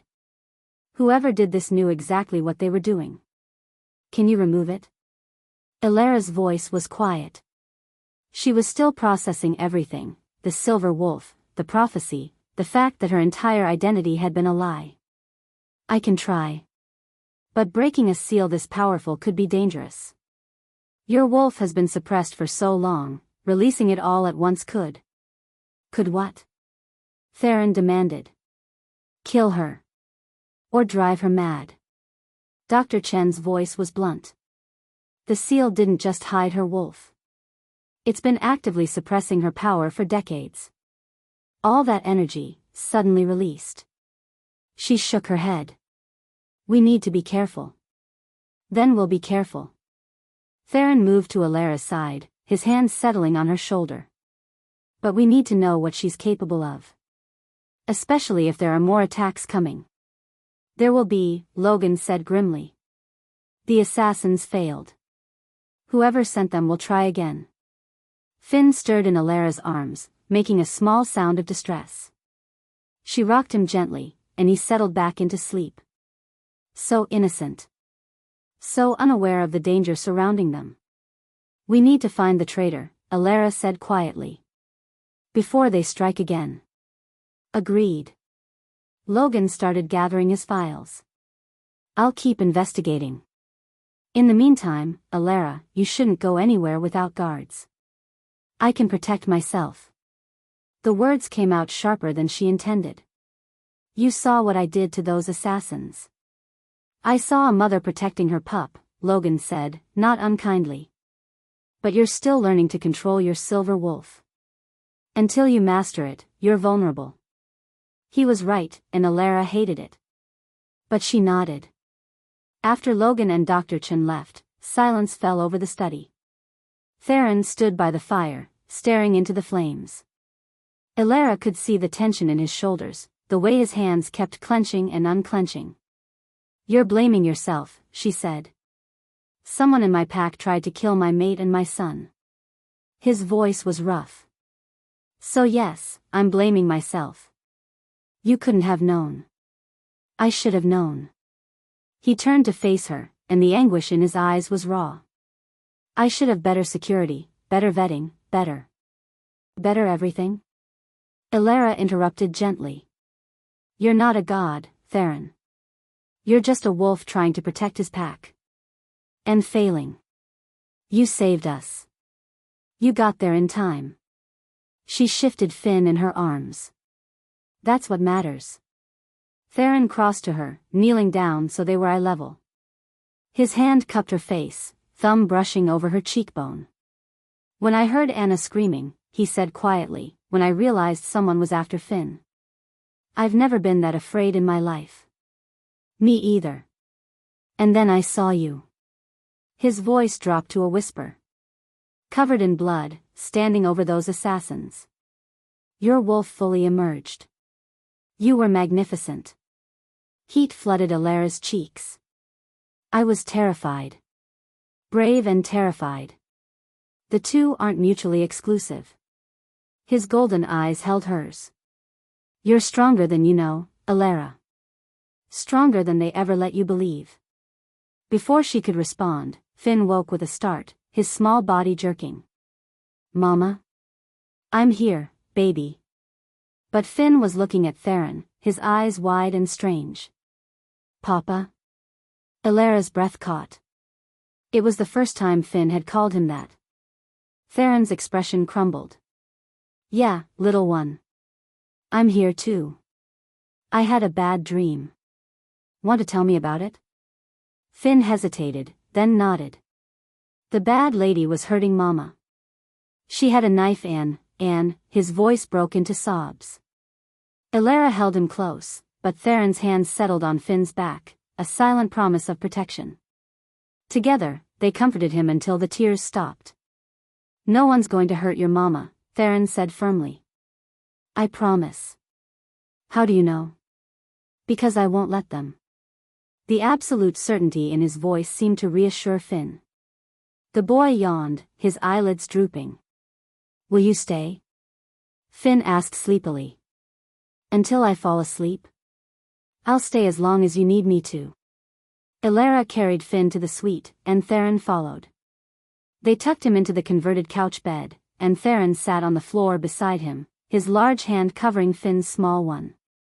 Tell me a story, Finn mumbled. What kind of story? About wolves. Good wolves who beat the bad ones. So Theron told him a story. A simple tale about brave wolves who protected their pack from danger, who stood together against evil. His voice was low and soothing, and Finn's eyes slowly closed. When Elara was certain he was asleep, she whispered, "You're good at that." At what? Being a father. Theron's smile was sad. I've missed 3 years of practice. Then we'll make up for lost time. They stayed there for a while, watching Finn sleep. Finally, Theron stood, careful not to wake him. I need to go, he said quietly. The council wants to discuss security measures. Of course. He paused at the door, looking back at her. Elara, be careful. Trust no one except Logan and Dr. Chen. Not until we find the traitor. I will. After he left, Elara tried to rest. But sleep wouldn't come. Her mind kept circling back to the same questions. Who wanted them dead? Who stood to gain from eliminating her and Finn? Finally, she gave up. Checking to make sure Finn was still sleeping soundly, she slipped out of the suite. The estate was quiet, most of the pack already asleep. Elara moved through the corridors, not really sure where she was going. Just, restless. Her silver wolf paced inside her, agitated and alert. She found herself in the library, a massive room lined with books from floor to ceiling. Moonlight streamed through tall windows, casting everything in silver. Maybe there was something here about silver wolves. About the prophecy those assassins mentioned. Elara searched the shelves, running her fingers over ancient spines. Most of the books were about pack history, warfare, ceremonies. But then she found a section on bloodlines. She pulled down a thick volume titled The Lost Lineages, and settled into a chair. The book was old, the pages yellowed and fragile. She flipped through carefully until she found a chapter on silver wolves. The silver wolf bloodline was the most powerful of all wolf lines. They possessed strength beyond measure, speed beyond compare, and the rare ability to unite disparate packs through sheer force of will. But their power made them targets. One by one, they were hunted down and destroyed by those who feared their influence. The last known silver wolf died 300 years ago, ending the line forever. Except it hadn't ended. Somehow, impossibly, Elara carried that blood. She kept reading, absorbing everything she could. The book mentioned a prophecy, the same one the assassin had referenced before dying. When the silver wolf returns, she will either unite all packs under one banner, bringing peace to the wolf kingdoms, or she will destroy them all in fire and blood. There is no middle ground. No compromise. Only unity or annihilation. The words sent chills down Elara's spine. No wonder someone wanted her dead. A sound made her look up. Lady Morgana stood in the doorway. Elara had met Theron's aunt briefly, a beautiful woman in her 50s with silver hair and cold blue eyes. She'd been polite but distant, clearly unimpressed by Elara's Omega status. Lady Morgana. Elara closed the book. I didn't hear you come in. That was the idea. Morgana's smile didn't reach her eyes. Couldn't sleep? Too much on my mind. I imagine so. Nearly being killed tends to have that effect. Morgana moved into the room, her movements graceful and predatory. Though I must say, your performance during the trials was impressive. For an Omega. There was something off in her tone. Something that made Elara's wolf bristle. Thank you, Elara said carefully. A silver wolf. Morgana circled the room, her fingers trailing over book spines. Who would have thought? Hidden right under our noses all these years. It was hidden under my nose too. Was it? Morgana's eyes were sharp. Or did you always know? Always plan to use that power to seduce my nephew, trap him with a mate bond, and steal the throne? Elara stood slowly. I didn't know what I was. And I didn't trap anyone. No. Just convenient that you happened to meet Theron at a festival 4 years ago. Happened to get pregnant with his child. Happened to show up right when he was finally considering taking a chosen mate. I didn't know he was the Alpha King that night. So you claim. Morgana's smile was cold. But the evidence suggests otherwise. What evidence? Instead of answering, Morgana pulled out her phone. Tapped something. A moment later, 3 large wolves entered the library, palace guards by their scent, but their eyes were cold. Hostile. What are you doing? Elara asked, her heart starting to race. What I should have done the moment you arrived. Morgana's voice was ice. Protecting my family from a manipulative Omega who thinks she can use prophecy and magic to steal what isn't hers. I'm not stealing anything. Theron is my mate. Theron is a fool blinded by a bond that was probably forced through dark magic. Morgana nodded to the guards. Take her. And make it look like a rogue attack. The guards moved forward. Elara's wolf surged, ready to shift and fight. But one of the guards pulled out a syringe, jabbing it into her neck before she could react. Burning cold flooded her veins. Wolfsbane, Morgana said pleasantly. Mixed with a few other herbs.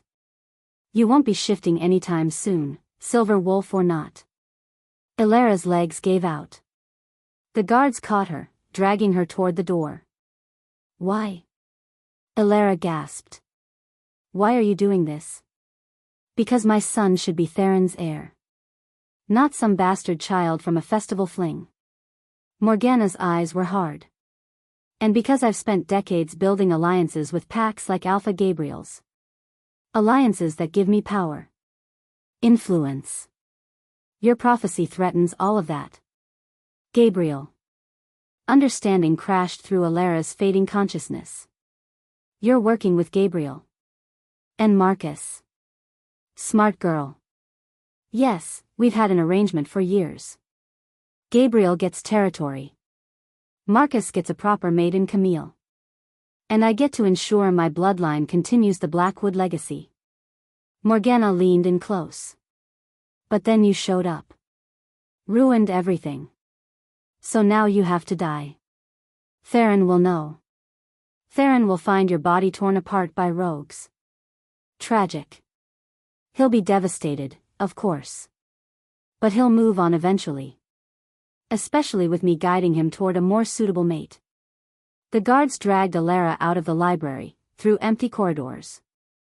Her vision was blurring, the wolfsbane making her weak and disoriented.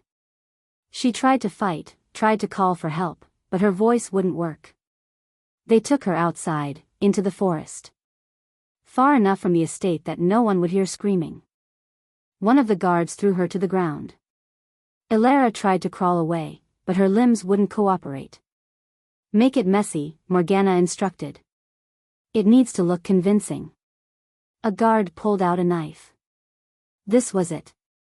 This was how she died. And Finn, God, Finn would wake up and find her gone.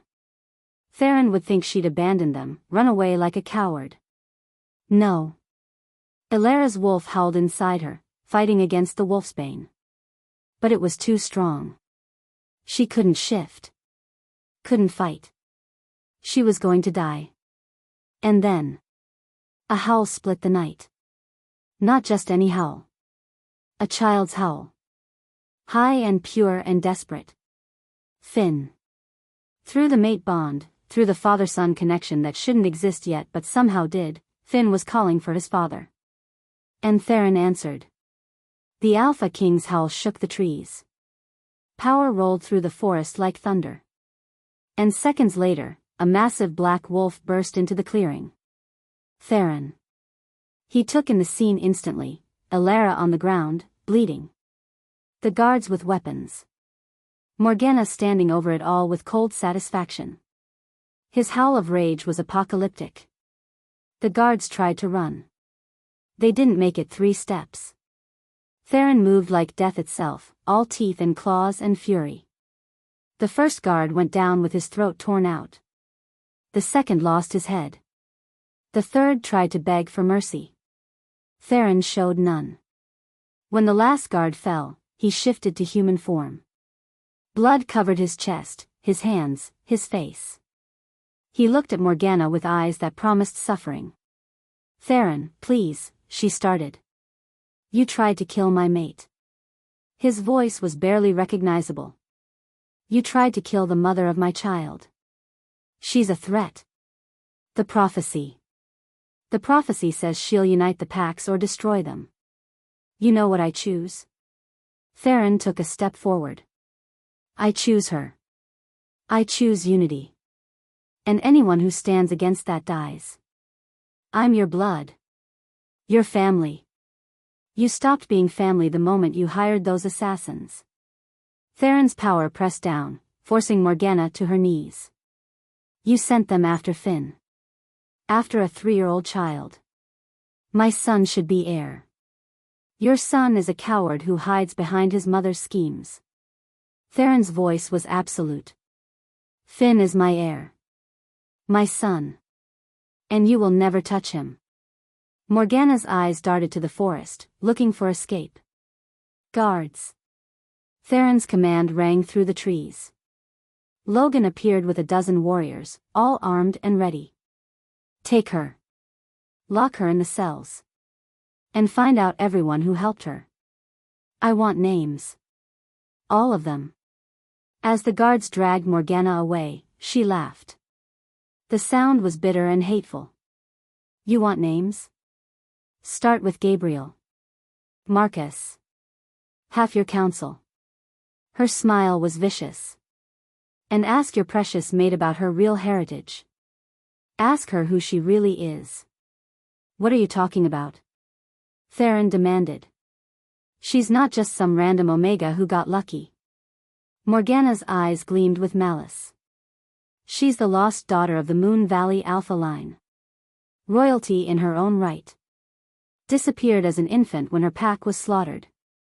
Theron's expression shifted to shock. That's right, Morgana continued. The suppression seal wasn't just to hide her silver wolf. It was to hide her scent. Her bloodline. Someone wanted her lost. Forgotten. She looked at Alara.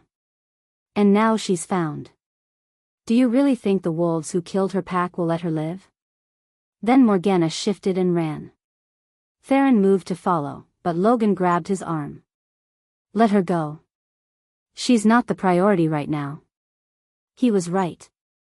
Alara was still on the ground, the wolfsbane coursing through her system. Theron dropped to his knees beside her, gathering her into his arms. I've got you, he whispered. You're safe now. Finn, her voice was barely audible. He's fine. Logan got to him the second the bond activated. Theron's hand cupped her face, and she saw tears in his eyes. God, Alara, when I felt his panic through the bond, when I realized you were in danger. How did he know? The bond shouldn't. I don't know. But he did. Theron's thumb brushed over her lips. He led me right to you. Saved your life. My son saved me. Our son. Theron's voice broke. And I almost lost you both. Alara tried to respond, but darkness was pulling at her. The wolfsbane was winning, dragging her under. The last thing she heard was Theron's voice, desperate and raw. Don't leave me. Please, Alara. I can't, I'm falling in love with you. Beyond the mate bond. Beyond duty. I'm falling in love with who you are, and I can't lose you now. Love. The word echoed in her mind as consciousness slipped away. He loved her. And she, God help her, she was falling in love with him too. But there was no time to explore that feeling. No time to process Morgana's revelation about her heritage. No time for anything but survival. Because the traitor had escaped. And the real war was just beginning. Chapter 6. Elara woke in the medical wing, her body aching but alive. Theron sat beside her bed, his head in his hands. He looked like he hadn't slept in days, his hair was disheveled, his clothes rumpled, and dark circles shadowed his eyes. When he heard her stir, his head snapped up. Elara. Her name was a prayer on his lips. How long? Her voice came out rough. 2 days. The wolfsbane was strong. Dr. Chen wasn't sure you'd. He couldn't finish the sentence. Elara reached for his hand, and he grabbed it like a lifeline. Finn. Safe. With Logan and Anna. He's been asking for you constantly. Theron's thumb traced circles on her palm. He keeps having nightmares. Wakes up crying for his mama. Guilt twisted in Elara's chest. I need to see him. Soon. Dr. Chen wants to check you first. Theron's eyes searched her face. How much do you remember? Everything. The word was heavy. Morgana. The guards. What she said about my heritage. It's true. Dr. Chen's voice came from the doorway. She entered carrying a thick file. I've spent the last 2 days researching. Cross-referencing old pack records. The evidence is overwhelming. She laid out photographs on the bed. Images of a pack gathering, wolves celebrating under a full moon. And in the center, a couple holding a baby with silver-white hair. That's you, Dr. Chen said quietly. With your parents. Alpha Dane and Luna Sarah of Moon Valley. Elara stared at the photograph. The woman holding the baby looked young, beautiful, with eyes the same shade as Elara's. The man beside her was broad-shouldered and protective, his hand resting on his mate's shoulder. What happened to them? Elara whispered. Massacre. Theron's voice was grim. 25 years ago. Moon Valley was one of the most powerful packs in the Northern Territories. Their alphas were fair, strong, beloved by their people. But someone wanted them gone. Who? We don't know. The attack came at night. Rogues, supposedly, but too organized. Too thorough. Dr. Chen pulled out another document. Every adult in the Alpha family was killed. The pack house burned. And the infant daughter, you, disappeared. Everyone assumed you died in the fire. But I didn't. Someone got you out. Someone who knew what you were, what you'd become. Dr. Chen pointed to the suppression seal diagram. This spell was cast within hours of the attack. Whoever saved you wanted you hidden. Protected. From who? Elara asked. From whoever ordered the massacre. Theron's jaw was tight. And from those who fear the prophecy. Elara looked back at the photograph. These were her parents. Her pack. Her family. All dead. And she'd never known them. Why tell me now? Her voice cracked. Why reveal this after hiding me for 25 years? Because you emerged, Dr. Chen said. When you shifted into your silver wolf to protect Finn, the suppression seal cracked. Not completely, but enough. Anyone with the right knowledge could sense what you are now. Morgana sensed it, Theron added. That's why she moved against you so quickly. She knew once the seal broke, others would come looking. Others like who? Before anyone could answer, the door burst open. Logan rushed in, his face pale. They're here, he said. Marcus and Camille. At the gates. With 50 wolves backing them up. Theron was on his feet instantly. What do they want? An audience with the Alpha King. They're invoking formal pack law, demanding a hearing. Logan's expression was grim. And they brought the entire pack council with them. We can't just turn them away. Watch me. Theron. Elara's voice was weak but firm. If they're invoking pack law, you have to hear them. Otherwise, you give them ammunition to claim you're acting as a tyrant. I don't care what they claim. I do. Elara struggled to sit up. If we're going to unite the packs like the prophecy says, we can't do it by ignoring tradition. Even tradition's used against us. Theron looked like he wanted to argue, but finally nodded. Fine. We'll hear them. But you're staying here. No. Elara. If this is about me, I'm going to be there. She swung her legs off the bed, ignoring the wave of dizziness. Help me get dressed. 20 minutes later, Elara stood in the great hall, wearing a simple but elegant dress that Logan's maid had provided. Theron stood beside her on the raised platform, his power filling the room. The royal pack assembled behind them, warriors, council members, families, all watching with wary eyes. And at the entrance, Marcus and Camille walked in with their entourage. Marcus looked different. Harder. His eyes held a desperation that hadn't been there before. Camille, on the other hand, looked triumphant. She wore armor, actual combat armor, and her smile was vicious. Your Majesty. Marcus bowed, but the gesture was mocking. Thank you for agreeing to see us. State your business, Theron said coldly. I'm here to reclaim my son. The words dropped like a bomb. Elara's hands clenched at her sides. Finn is not your son. Legally, he is. Marcus pulled out documents. I claimed him at birth. Registered him with the pack records as my heir. DNA doesn't matter under pack law, intent does. And I intended to raise him as mine. You rejected him, Elara said, her voice shaking with fury. Called him a bastard. Let your pack abuse him for 3 years. A mistake I deeply regret. Marcus's expression was practiced, contrite. I was young. Foolish. But I want to make it right. I want my son back. He's not your son, Theron growled. He's mine. Prove it. Marcus's smile was cold. Show me the DNA results. Show me the official claim documentation. Or admit that you're keeping another wolf's child from his legal father. Logan stepped forward. We have DNA results. They prove that the boy carries Blackwood blood. Yes, I know. Marcus's eyes gleamed. Which could come from any number of sources. You're all related, after all.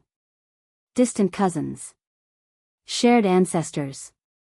Without a direct paternal test. We have that too, Theron interrupted. Do you? Officially filed with the pack registrar? Or just some papers your personal doctor drew up? Marcus's voice was poisonous. Because pack law is very clear. The wolf who claims a child at birth has legal rights. Unless challenged within the first year. You rejected the bond with Elara, Logan said. That nullifies the claim. I rejected Elara. Not the child. Marcus was clearly prepared for every argument. The law distinguishes between mate bonds and parental rights. I have a legal claim to Finn. And I'm here to collect. Over my dead body, Theron snarled. That can be arranged. The threat hung in the air. Then Camille stepped forward, her armor glinting in the torchlight. But we're not unreasonable, she said sweetly. We're willing to negotiate. There's nothing to negotiate, Elara said. Oh, but there is. Camille's smile was sharp. You see, there's still the matter of the Luna trials. We never finished them. The combat trial was interrupted. Because assassins attacked my son. Yes, such terrible timing. Camille's tone suggested she didn't think it was terrible at all. But the rules are clear. Until the trials are completed, the position of Luna Queen remains open. Elara won the other trials, Logan said. And I was winning the combat trial before it was interrupted. Camille circled the room like a predator. So I'm here to finish what we started. I challenge Elara Thorne to a Luna duel. Gasps rippled through the assembled pack. A Luna duel? Elder Margot stepped forward from the council. That's an ancient tradition. Rarely invoked. But still valid. Camille pulled out a scroll, handing it to Margot. I've done my research. A Luna duel is a fight to the death between two she-wolves claiming the right to be Luna Queen. The winner takes the title. The loser dies. No. Theron's power exploded outward, forcing weaker wolves to their knees. I refuse to allow it. You don't have a choice, Marcus said. Pack law supersedes even an Alpha King's wishes. If a formal Luna duel is challenged and accepted, it must happen. Then Elara won't accept. Actually, Elara said quietly, I will. What? Theron turned to her, his eyes wide with shock. No. Absolutely not. She accepts. Camille crowed. The duel is set. Elara, you can't. Theron grabbed her arm, pulling her close. She'll kill you. This is exactly what they want. I know. Elara met his eyes steadily. But if I don't accept, they'll keep coming. Keep challenging. Keep using pack law to tear us apart. This ends it. Once and for all. By getting yourself killed? By proving I'm strong enough to be your Luna. Elara's voice was fierce. I'm not the weak Omega they think I am. I'm a silver wolf. Daughter of slaughtered alphas. And I'm done hiding. Pride and terror warred in Theron's expression. Finally, he turned to the council. When? His voice was deadly quiet. Tomorrow at dawn, Camille said immediately. In the ceremonial ring. Witnessed by both packs. And the rules? Logan demanded. Traditional Luna duel rules. No outside interference. Fight until one yields or dies. Camille's smile was vicious. Though I doubt there'll be much yielding. Fine. Elara stepped forward, her chin high. Tomorrow at dawn. I accept your challenge, Camille. And when I win, you leave this territory and never return. When I win, Camille countered, I become Luna Queen. And you become food for the carrion birds. That night, Elara held Finn close, breathing in his scent. Mama, why are you sad? He asked. I'm not sad, baby. Just thinking. About the bad lady? Elara's arms tightened. How did you know about that? I heard Anna talking. She said you have to fight tomorrow. Finn pulled back, his gold eyes, so much like Theron's, serious. Are you going to win? I'm going to try. You have to win. His small hands grabbed her face. Because if you don't, who's going to read me bedtime stories? The words broke something in Elara's chest. She pulled Finn close, tears streaming down her face. I'll win, she whispered. I promise. After Finn fell asleep, Theron appeared in the doorway. He looked at their son, then at Elara. We need to talk, he said. They went to his private chambers, a large room with a fireplace and comfortable furniture. Theron paced like a caged animal, his power making the air crackle. There has to be another way, he said. There isn't. You know that. I could challenge Marcus. Kill him for threatening our son. That's what they want. They want you to break pack law, give them ammunition to claim you're unfit to rule. Elara crossed to him, placing her hands on his chest. This is the right move. The only move. I can't lose you. His voice cracked. Not now. Not when I've just found you. You won't lose me. You don't know that. Camille is trained, experienced. And I'm a silver wolf. Elara felt the truth of it settling into her bones. The most powerful bloodline that ever existed. I can do this. Theron searched her face, then pulled her close. I love you. I know it's fast, I know we barely know each other, but I love you. Beyond the mate bond. Beyond duty. I love who you are. I love you too. The words came easily because they were true. And that's why I have to fight. To protect our future. Our son. Everything we could be. Theron kissed her then, deep and desperate. And somewhere in the kiss, Elara felt her silver wolf stir. Not in fear or anger. In certainty. She was meant for this. Born for this. And she would win. Dawn came too quickly. The ceremonial ring was an ancient stone circle at the heart of the royal pack territory. Hundreds of wolves gathered to watch, Theron's pack on one side, Marcus and Camille's supporters on the other. The morning air was cold and sharp, and Elara's breath misted as she stepped into the ring. Camille was already there, dressed in light armor and stretching like this was just another training session. When she saw Elara, her smile was feral. Ready to die, Omega? I'm not an Omega. We'll see. Elder Margot stood at the center of the ring, her voice carrying to every wolf present. This is a Luna duel. Ancient tradition. Sacred combat. The rules are simple, fight until one yields or dies. No interference from outside the ring.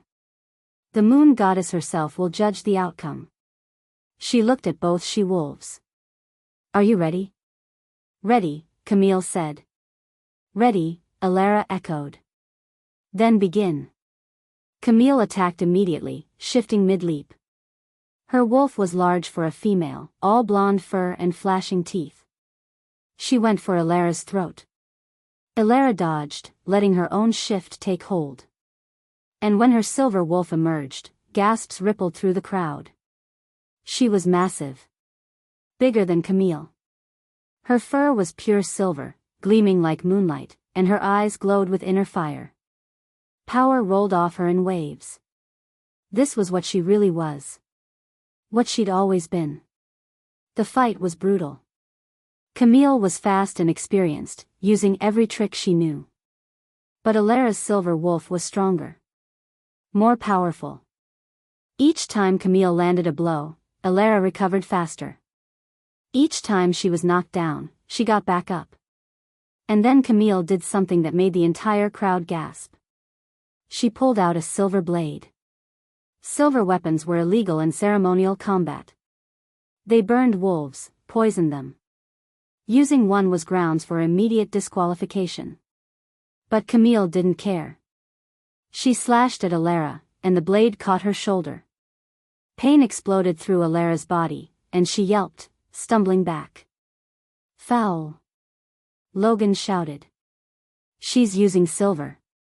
The duel continues until someone yields or dies, Camille snarled, still in human form. No rule against weapons.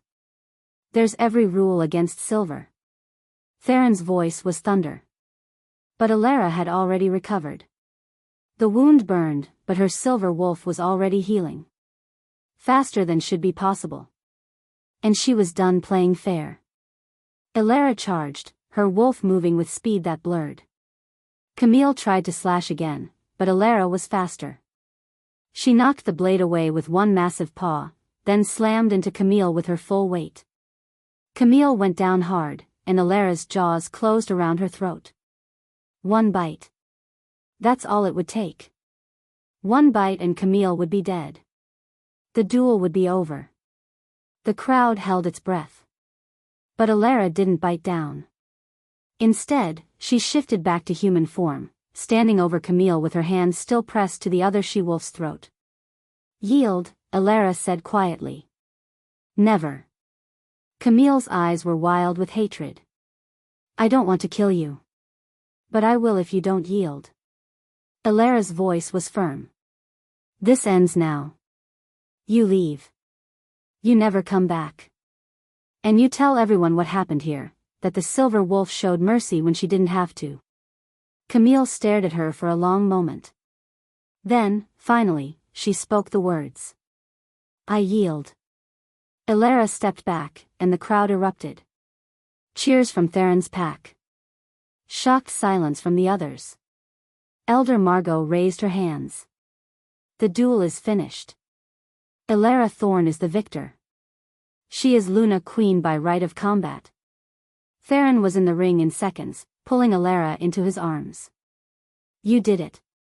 God, you did it. I told you I would. He kissed her, deep and claiming, and Alara felt the mate bond pulse between them.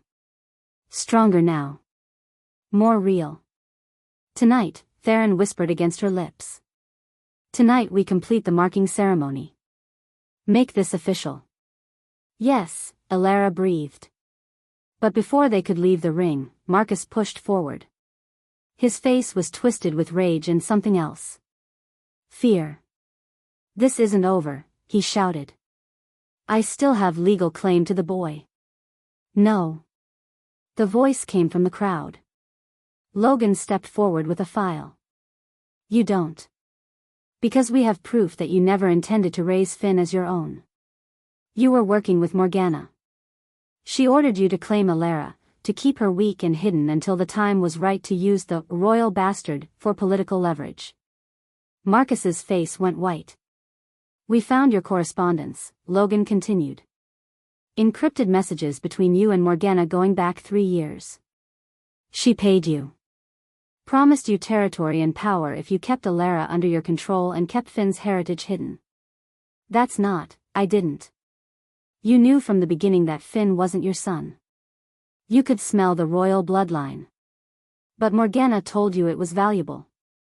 Told you to wait for the right moment to reveal it. Logan's voice was cold. You never wanted to be a father. You wanted a pawn. The crowd's murmurs grew louder. Marcus looked around desperately, but even his own supporters were backing away. Under pack law, Elder Margot said, her voice ringing with authority, a false claim to parental rights is grounds for exile. Marcus Blackwood, you are hereby banished from all wolf territories. You have 24 hours to leave. No. You can't. Take him, Theron ordered. Guards moved forward, grabbing Marcus. And if he ever sets foot in my territory again, kill him on sight. As Marcus was dragged away, screaming threats and curses, Alara felt something shift inside her. The last thread connecting her to her old life, to the Omega she pretended to be, snapped. She was free. That night, under the full moon, Theron and Alara stood before the pack for the marking ceremony. It was ancient ritual, the Alpha King and his chosen Luna, completing the mate bond before their people. Theron wore ceremonial robes, and Alara was dressed in white, her silver hair unbound and gleaming. Do you accept this bond? Elder Margot asked Alara. Do you accept Theron Blackwood as your mate, your king, your partner for all your days? I do, Alara said clearly. And do you accept this bond? Margot turned to Theron. Do you accept Alara Thorne as your mate, your Luna, your partner for all your days? I do. Theron's voice was absolute. Then complete the mark. Theron's eyes shifted to gold as he leaned down, his teeth finding the junction between Alara's neck and shoulder. The bite was sharp and claiming, and Alara gasped as power flooded through her. The mate bond exploded into full strength, connecting them on every level. She could feel Theron's emotions, his love, his pride, his fierce protectiveness. And he could feel hers, her trust, her devotion, her unwavering certainty that this was right. When Theron pulled back, his mark gleamed silver on her skin. And when Alara bit him in return, her mark glowed gold on his. The moment their marks appeared, the sky lit up. Silver light poured down from the full moon, surrounding Alara and Theron in a pillar of radiance. And from somewhere beyond the physical world, a voice echoed through every wolf's mind.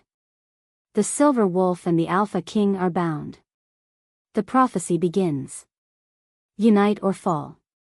The choice is yours. The light faded, and silence fell over the assembled pack. Alara looked at Theron, her eyes wide. What was that? The moon goddess, he whispered. Confirming the bond. Confirming the prophecy. Around them, wolves began to kneel. First Theron's pack, then others. Even some of Marcus's former supporters bent their knees, heads bowed in respect. All hail the Luna Queen, Elder Margot called. All hail the Silver Wolf. The cry was taken up by hundreds of voices. And standing there, marked and mated and finally knowing who she truly was, Elara felt her destiny settle into place. She was Elara Thorne, daughter of slaughtered alphas. Mother to the future heir. Mate to the Alpha King. And she was going to unite the packs. Or die trying. Chapter 7. The intelligence came 3 days after the marking ceremony. Logan burst into Theron's office where Elara was learning the intricacies of pack finances.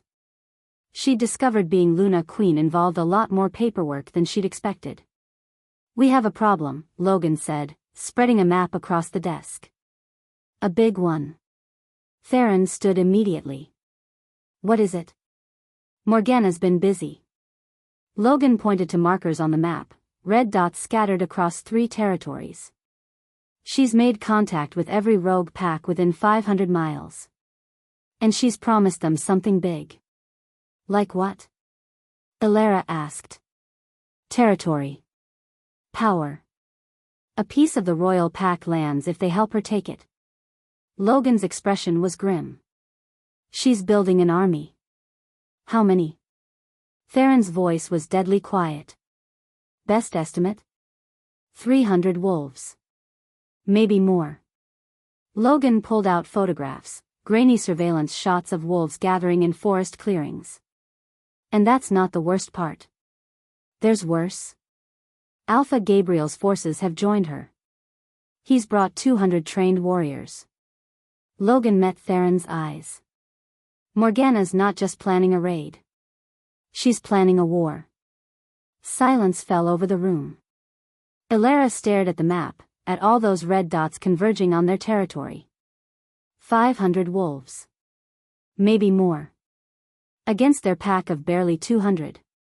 "When?" Theron asked. "Soon. Our scouts report they're mobilizing. Maybe a week. 2 at most." Logan's jaw was tight. "We need to prepare for siege." "No." Elara's voice was firm. Both men turned to look at her. "We're not hiding behind walls waiting for them to attack." "Elara," Theron started. "I'm the Silver Wolf. The prophecy says I'll unite the packs." She stood, moving to the map. "So that's what I'm going to do." "How?" Logan asked. "By calling a Grand Council." Elara looked at Theron. "It's my right, isn't it? As Luna Queen?"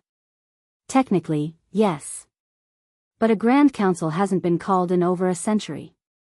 Theron's expression was troubled. "It requires all alphas to answer. Every pack in the kingdom must send representatives. Then we send the call today." Elara's voice was absolute. "We tell them the truth, that Morgana is building an army. That she plans to overthrow the Alpha King and seize control. And we ask them to stand with us." "What if they refuse?" Logan asked quietly. "What if they see this as an internal royal pack problem and stay neutral? Then we remind them that Morgana won't stop with us." Elara traced the red dots on the map. "She's promised rogue packs territory. Where do you think that territory will come from? Every alpha in this kingdom is at risk if she wins." Theron studied her for a long moment. Then a slow smile spread across his face. "You're right." He pulled her close, kissing her forehead. "Send out the call. Grand Council in 5 days. Neutral ground at the Sacred Grove." "And if Morgana attacks before then?" Logan asked. "Then we hold her off." Theron's eyes flashed gold. "Whatever it takes." The Sacred Grove was ancient, a clearing in the heart of old-growth forest where wolves had gathered for millennia. Massive stones formed a natural amphitheater, and in the center stood an altar older than memory. Elara stood on that altar now, watching as alphas and their entourages arrived. They came from everywhere. The northern packs with their thick fur and battle scars. The southern clans who moved like shadows. The mountain tribes, massive and fierce. The coastal families, sleek and dangerous. More than 50 packs represented. Hundreds of wolves, all eyeing each other with varying degrees of suspicion and hostility. And all of them were staring at Alara. They don't trust you, Theron murmured beside her. He wore his ceremonial armor, looking every inch the Alpha King. Most of them have never seen a silver wolf. They think it's a trick. Then I'll prove it's not. Alara straightened her shoulders. She wore a simple white dress, no armor, no weapons. Just the Luna Queen's crown on her head and Theron's mark gleaming on her neck. Elder Margot stepped forward, her voice carrying across the grove. Alphas of the Wolf Kingdoms. You have answered the call of Luna Queen Alara Thorn. She speaks with the authority of the Alpha King and the blessing of the Moon Goddess herself. Hear her words. Alara stepped to the edge of the altar. Every eye was on her. Thank you for coming, she began. Her voice was steady despite the nerves twisting her stomach. I know many of you have traveled far. Left your territories vulnerable. And I know you're wondering why I called you here. We're wondering if the rumors are true, a gruff voice called out. Alpha Stone of the Northern Pack stepped forward, his gray beard bristling. That you're truly a silver wolf. Or if this is some scheme by the Alpha King to consolidate power. Murmurs of agreement rippled through the crowd. The rumors are true, Alara said. I am a silver wolf. The daughter of Alpha Dane and Luna Sarah of Moon Valley. Hidden as an infant when my pack was slaughtered. Raised in ignorance of my heritage until the Moon Goddess herself revealed it. Convenient story, another Alpha called. Easy to claim noble blood when everyone who could verify it is dead. Then I'll show you. Alara stepped down from the altar, moving into the center of the grove. I'll prove what I am. She let the shift take her. The transformation was faster now, smoother. Her silver wolf emerged in a cascade of light and power. Gasps echoed through the grove as she stood there, massive and gleaming, her fur catching the sunlight like molten silver. Moon Goddess, someone breathed. Alara shifted back, accepting the cloak Logan quickly draped around her shoulders. I am what the prophecy spoke of, she said. The silver wolf who will unite the packs or destroy them. And I choose unity.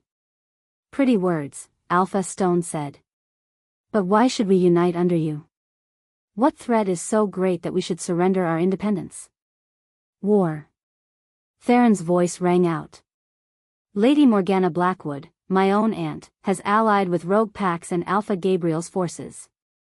She's building an army to overthrow the Royal Pack and seize control of all territories.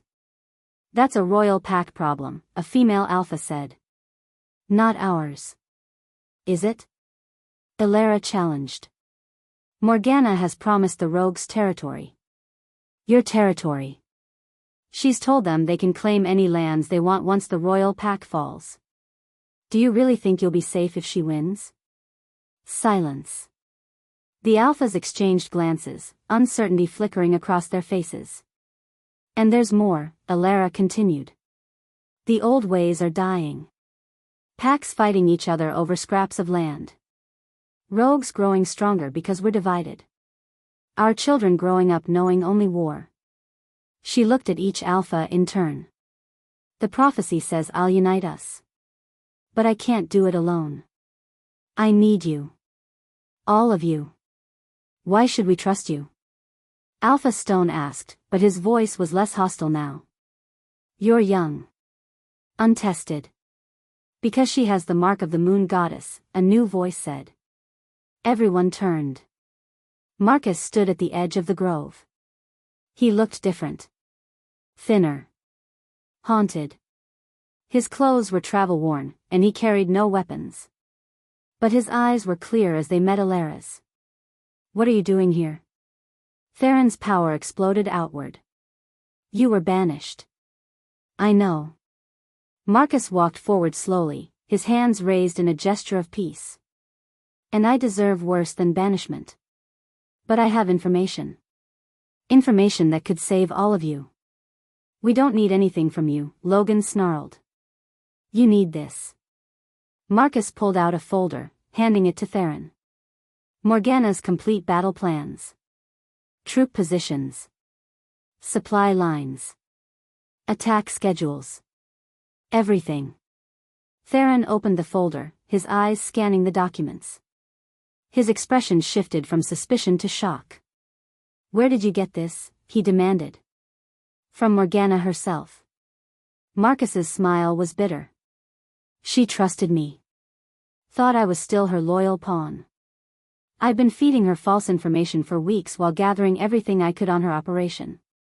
"You're lying," Alara said, though her wolf was telling her something different. "You wanted Finn. You tried to take him. I wanted to protect him." Marcus's voice cracked. "Morgana ordered me to claim him, yes. To keep him close and controllable. But when I saw what she really planned, using him as a hostage, killing him if Theron didn't surrender, I couldn't do it."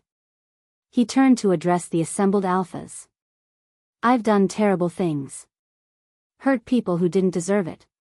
Claimed a child that wasn't mine and used his mother as a pawn." His eyes found Alara. "I don't expect forgiveness. But I'm trying to make it right. And the first step is telling you the truth." "What truth?" Alpha Stone asked. "That Morgana plans to attack in 2 days. During this council. She's counting on you all being here, away from your territories, so her forces can strike multiple packs at once." Marcus's voice was urgent. "She wants chaos. Division. She wants you to blame each other while she picks you off one by one." Horror rippled through the crowd. Alphas pulled out phones, calling their territories. Checking on their packs. "How do we know you're telling the truth?" Theron demanded. "Because I'm here." Marcus spread his arms. "I'm unarmed. Alone. Surrendering myself to your judgment. If I was still working with Morgana, I'd be with her forces right now." "Or you're a distraction," Logan said. "Keeping us talking while they move into position." "They're already in position." Marcus pointed to the forest surrounding the grove. "They've been here for hours. Waiting for the signal." As if summoned by his words, a howl split the air. And then all hell broke loose. Wolves poured out of the forest, hundreds of them, all wearing dark armor marked with Morgana's symbol. They attacked from every direction, crashing into the assembled alphas and their guards. "Ambush," someone screamed. "Protect the Luna." Theron roared, shifting into his massive black wolf. The sacred grove became a battlefield. Alara shifted immediately, her silver wolf emerging with devastating power. She fought beside Theron, their movements synchronized through the mate bond. When he went left, she went right. When he attacked, she defended. They were a unit, perfectly matched. Around them, the alphas rallied their forces. Some fought back immediately. Others hesitated, caught between fleeing and fighting. And in the chaos, Alara caught sight of Morgana. Theron's aunt stood at the edge of the clearing, still in human form, directing her forces like a general. When her eyes met Alara's, she smiled. "Kill the silver wolf." Morgana's voice carried across the battlefield. 20 territories to whoever brings me her head." The promise of land made the rogues fight harder. They surged toward Alara, a wave of teeth and claws and hatred. But they'd forgotten one thing. She wasn't just a silver wolf. She was a mother. And Finn was here. Somewhere in this chaos, hidden with Anna and other non-combatants, her son was terrified and in danger. Alara's power exploded outward. Silver light burst from her fur, blinding and brilliant. The rogues closest to her were thrown back, stunned. And when she howled, the sound shook the earth itself. "Protect the young," her wolf commanded. Not just words, but a compulsion that hit every wolf in the grove. A Luna's order, backed by the power of a silver wolf. The effect was immediate. Wolves who'd been fighting stopped, their heads turning toward where the children and elderly were sheltered. Even some of the rogues hesitated, their wolves responding to the ancient command. "Don't listen to her." Morgana shrieked. "She's trying to trick you." But it was too late. The tide had turned. The Alphas, seeing Alara use her power to protect the vulnerable rather than destroy her enemies, made their choice. One by one, they threw their weight behind the royal pack. For the Luna Queen. Alpha Stone's roar was echoed by dozens of others. For the Silver Wolf. The battle raged on, but now the rogues were outnumbered. Morgana's forces began to fall back, their confidence shattered. And then Alara saw him. A massive brown wolf was stalking toward the shelter where Finn was hidden. The wolf's eyes were locked on her son, and Alara recognized the scent. One of Morgana's commanders. A trained killer. Alara ran, but she was too far away. The wolf was going to reach Finn first. A gray wolf slammed into the assassin from the side. Marcus. He'd shifted and thrown himself between the killer and Finn. The two wolves tumbled, snapping and snarling. Marcus was smaller, weaker, but he fought with desperate courage. The assassin's jaws closed around Marcus's throat. No. Alara's scream was both human and wolf. She reached them in seconds, her claws tearing the assassin away from Marcus. The killer tried to fight back, but Alara's rage was absolute. She ended him quickly, brutally. Then she shifted back, dropping to her knees beside Marcus. He'd shifted back too, his hand pressed to his throat. Blood poured between his fingers. Too much blood. Finn, he gasped. Safe. You saved him. Alara pressed her hands over his wound, trying to stop the bleeding. Hold on. Dr. Chen is here, she can. No. Marcus's hand covered hers. It's too late. I can feel it. Marcus. I'm sorry. Blood bubbled at his lips. For everything. For using you. For hurting Finn. For being so blind and stupid, Anne. I forgive you. The words surprised Alara, but they were true. You saved my son. That's what matters. He's a good boy. Strong. Like his mother. Marcus's eyes were fading. Tell him I'm sorry I wasn't a better man. But I'm glad his real father is. I will. And Alara? His grip on her hand tightened. Thank you. For showing mercy when you didn't have to. For being everything I should have been. His hand went limp. Marcus Blackwood, Beta of the Royal Pack, died in the Sacred Grove. Not as a villain. But as a hero who'd found redemption in his last moments. Alara closed his eyes gently, then stood. The battle was ending. Morgana's forces were retreating, their commanders dead or captured. But Morgana herself was nowhere to be seen. She'd escaped. Again. Theron appeared at Alara's side, shifting to human form. He took in Marcus's body, then pulled Alara close. You okay? No. She leaned into him, letting his strength steady her. But I will be. Around them, the sacred grove was littered with wounded and dead. Wolves from both sides lay bleeding. The Alphas were regrouping, tending to their injured, counting their losses. But they were united. For the first time in generations, the packs had fought together. Stood together. Alpha Stone approached, his face grim but respectful. Luna Queen, he said formally. The northern packs pledged their allegiance. We stand with you. One by one, the other Alphas came forward. Making their pledges. Bending their knees. The southern clans stand with the Silver Wolf. The mountain tribes pledge their strength. The coastal families offer their loyalty. By the time the last Alpha had spoken, tears were streaming down Alara's face. She'd done it. United the packs. Just like the prophecy said. But the cost. She looked at Marcus's body. At the dozens of other wolves who died today. At Finn, who'd emerged from the shelter and was now clinging to Theron's leg, his small face pale with shock. We won, Theron said quietly. But this isn't over. I know. Elara wiped her eyes. Morgana got away. She'll regroup. Come back stronger. Then we'll be ready. He pulled both her and Finn into his arms. Together. As the sun set over the sacred grove, painting the sky in shades of blood and gold, Elara felt the weight of her new role settling onto her shoulders. She was Luna Queen now. Leader of a united kingdom. Mother. Mate. Silver Wolf. And somewhere out there, Morgana was plotting her next move. The war wasn't over. It was just beginning. But this time, Elara wouldn't face it alone. She had her mate. Her son. And an entire kingdom of wolves standing behind her.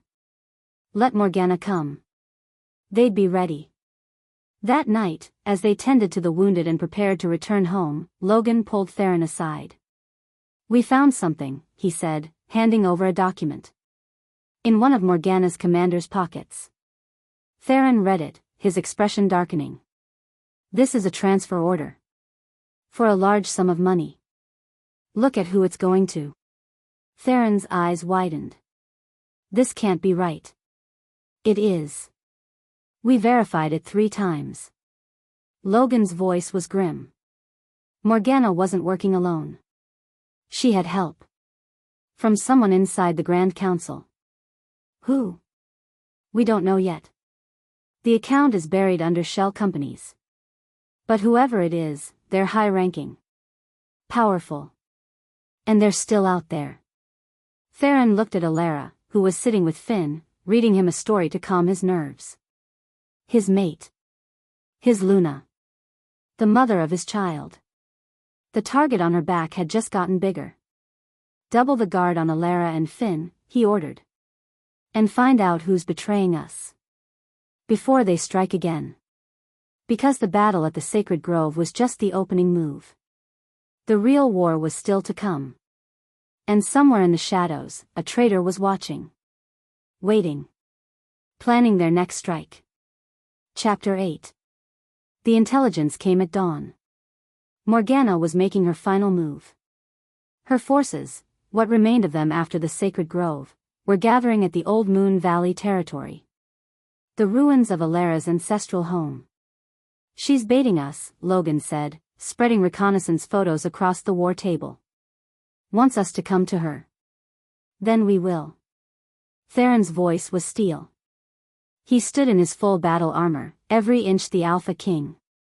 We end this today. Elara studied the maps, her hand resting unconsciously on her stomach. She'd been feeling strange lately, queasy in the mornings, exhausted by midday. But there was no time to think about that now. How many warriors does she have left? She asked. Maybe 100. Gabriel brought another 50 from his territory. Logan pointed to positions on the map. They're dug in. Fortified. This won't be easy. Nothing worth doing ever is. Elara looked at Theron. We have the United Packs. Over 300 warriors. We outnumber them 3-1. Numbers don't always win battles. Theron's hand covered hers. Morgana is desperate. Desperate wolves are dangerous. So are determined ones. Elara met his eyes. And I'm very determined to end this. A small voice came from the doorway. Mama? Finn stood there in his pajamas, clutching his stuffed wolf. His eyes were wide and frightened. Elara's heart broke. She crossed to him, kneeling down. What are you doing up, baby? I had a bad dream. You and Papa were fighting the bad lady and, his voice caught. And you didn't come back. Oh, Finn. Elara pulled him close. We're coming back. I promise. How do you know? Because we have something worth coming back for. She kissed his forehead. You. Theron joined them, his large hands settling on Finn's head. Your mama and I are going to end this today. And then we're all going to be safe. No more bad ladies. No more fighting. Promise? Finn's gold eyes, so much like his father's, were desperate for reassurance. "Promise," they said together. After Anna came to take Finn back to bed, Elara and Theron stood together in the war room. The weight of what was coming pressed down on them both. "If something happens to me," Theron started. "Nothing's going to happen to you. But if it does, you need to." "Theron." Elara grabbed his face, forcing him to look at her. "Nothing is going to happen. We're both coming back. Together. Because I refuse to raise our son alone." Something shifted in his expression. "Our son. I love hearing you say that. He is ours. In every way that matters." She kissed him, pouring everything she felt into it. "Now let's go end this war so we can focus on being a family." The journey to Moon Valley took 3 hours. The united packs moved as one, warriors from every territory marching together under a single banner. The Silver Wolf and the Alpha King, united against a common enemy. When they crested the final hill, Elara saw her ancestral home for the first time. Or what was left of it. The pack house was ruins, blackened stone and charred timber. The surrounding buildings were collapsed. Nature had reclaimed most of it, vines and moss covering the destruction. But she could still see hints of what it had been. A thriving community. A home. Her home. "I'm sorry," Theron said quietly. "I know this must be hard. I never knew them." Elara's voice was thick. "My parents. My pack. I should feel something, but you do feel something. I can sense it through the bond." His hand found hers. "Grief for what was taken from you. Anger at those who took it." He was right. Rage simmered in Elara's chest, her silver wolf pacing and snarling. This was her heritage. Her birthright. And Morgana had burned it all. "She's here," Logan said, pointing to the ruins of the main building. "I can smell her." As if summoned, Morgana stepped out from behind a crumbling wall. She looked different. Wild, desperate. Her clothes were torn, her hair matted. But her eyes burned with manic determination. "Luna Queen." Her voice echoed across the ruins. "How kind of you to come home." "This isn't your territory, Morgana," Theron called back. "Surrender now and I'll make your death quick." "Quick? Where's the fun in that?"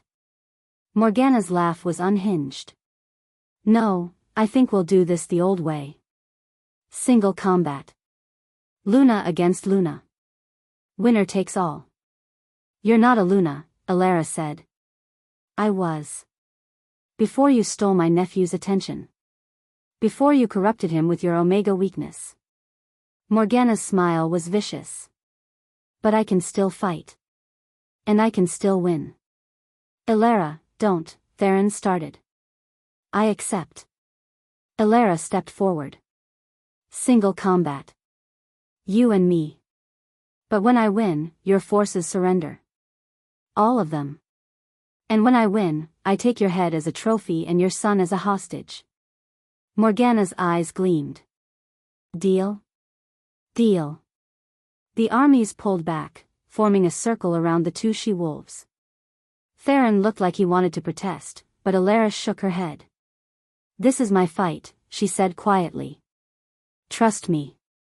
"I do. His voice broke. "I can't lose you." "You won't." She kissed him one more time. "I love you." "I love you too." Then Elara walked into the circle. Morgana was already shifting, her wolf emerging in a cascade of dark fur and hatred. She was large for a female, scarred and battle-hardened. But Elara had something Morgana didn't. Purpose. Her silver wolf emerged, gleaming and powerful. The 2 she-wolves circled each other, growling low. "Do you know what happened here?" Morgana's voice was strange, layered with her wolf's growl. 25 years ago in this very place?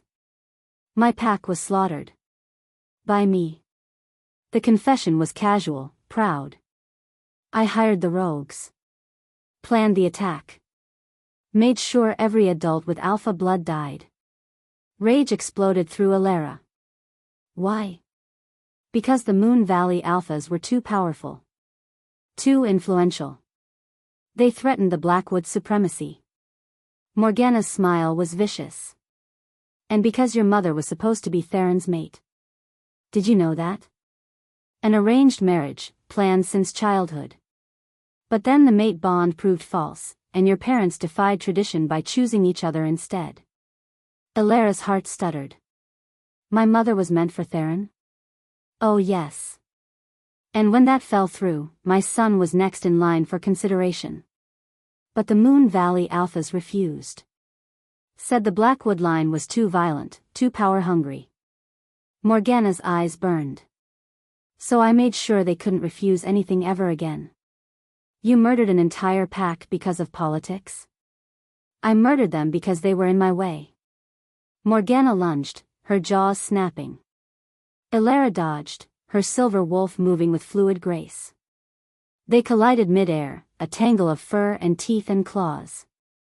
The fight was brutal. Morgana fought with the desperation of someone with nothing left to lose.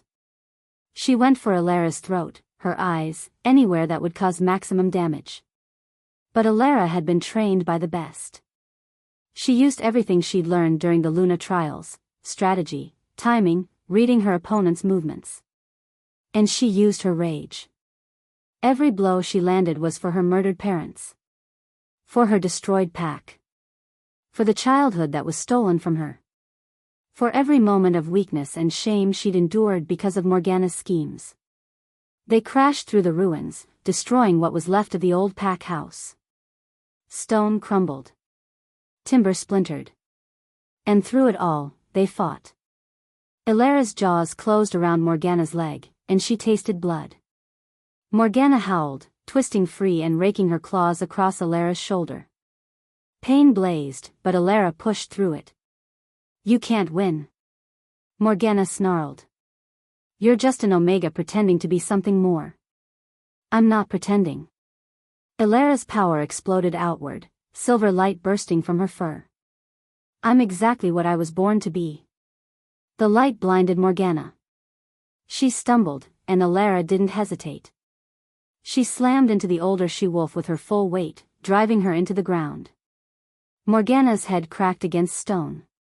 She went limp. Alara shifted back to human form, standing over her defeated enemy.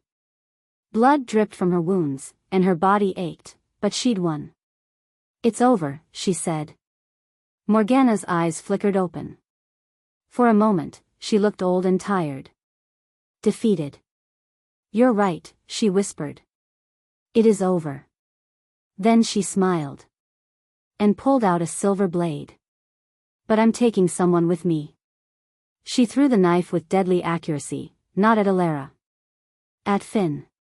Her son had somehow gotten free from Anna, had run to the edge of the circle to watch his mother fight.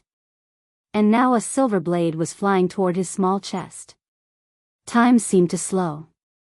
Alara screamed, reaching out even though she knew she was too far away. The blade spun through the air, glinting in the sunlight. And then Theron was there. He'd shifted and moved faster than thought, putting himself between the knife and his son. The blade buried itself in his shoulder, and he roared in pain. But Finn was safe. Alara's vision went red. She shifted mid-stride, her silver wolf emerging with devastating fury.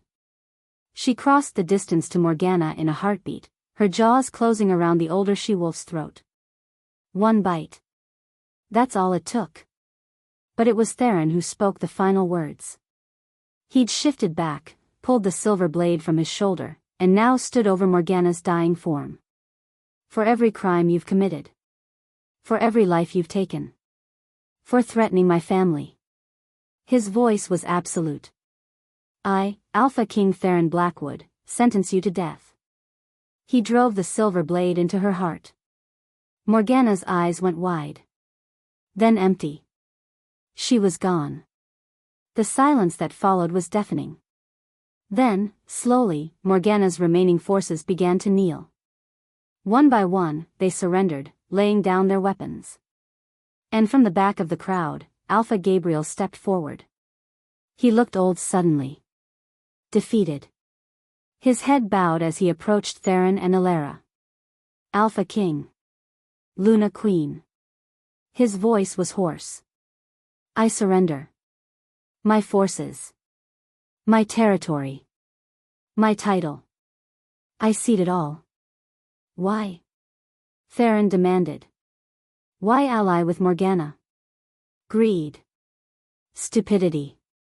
Fear of irrelevance. Gabriel's shoulders slumped. Take my head if you wish. I deserve it. Elara studied him. He looked broken, a shadow of the powerful Alpha who'd stood by while Marcus rejected her. Part of her wanted to see him executed. Wanted vengeance for every humiliation, every insult. But she was tired of death. No, she said quietly. You'll live. Stripped of your title and territories. Exiled to the neutral lands. But you'll live to remember what you've lost. Gabriel's eyes widened with shock and shame. Thank you, Luna Queen. As he was led away, another figure stepped forward. Camille. She looked different too, humbled. Her beautiful face was streaked with tears. I don't expect forgiveness, she said, her voice shaking. I was cruel. Hateful. I mocked you, hurt you, tried to steal everything you had. She looked at Elara with genuine remorse. I'm sorry. For all of it. Elara studied her for a long moment. Why the change of heart? Because I watched you fight. Watched you show mercy when you didn't have to. Watched you choose unity over vengeance. Camille's voice cracked. You're everything I pretended to be but never was. A true Luna. What happens to you now? Exile, I assume. Or death. Whatever you decide. Camille straightened her shoulders. I accept your judgment. Exile, Elara said. To the Eastern Territories. You'll work with the healers there. Learn to help instead of harm. Thank you. Camille bowed deeply. I'll spend the rest of my life trying to earn that mercy. As Camille was led away, Theron pulled Elara close. It's over, he whispered. It's really over. Not quite. Elara looked at the assembled packs, at the hundreds of wolves watching her. We still have a kingdom to build. The coronation took place 1 month later. The sacred grove had been cleaned and restored, the bloodstains scrubbed away. Now it was filled with wolves from every pack, hundreds of them, all gathered to witness history. Elara stood on the ancient altar wearing a crown of silver and moonstone. Her dress was white silk, and Theron's mate mark gleamed on her neck. Beside her, Theron wore his Alpha King regalia, looking every inch the powerful ruler he was.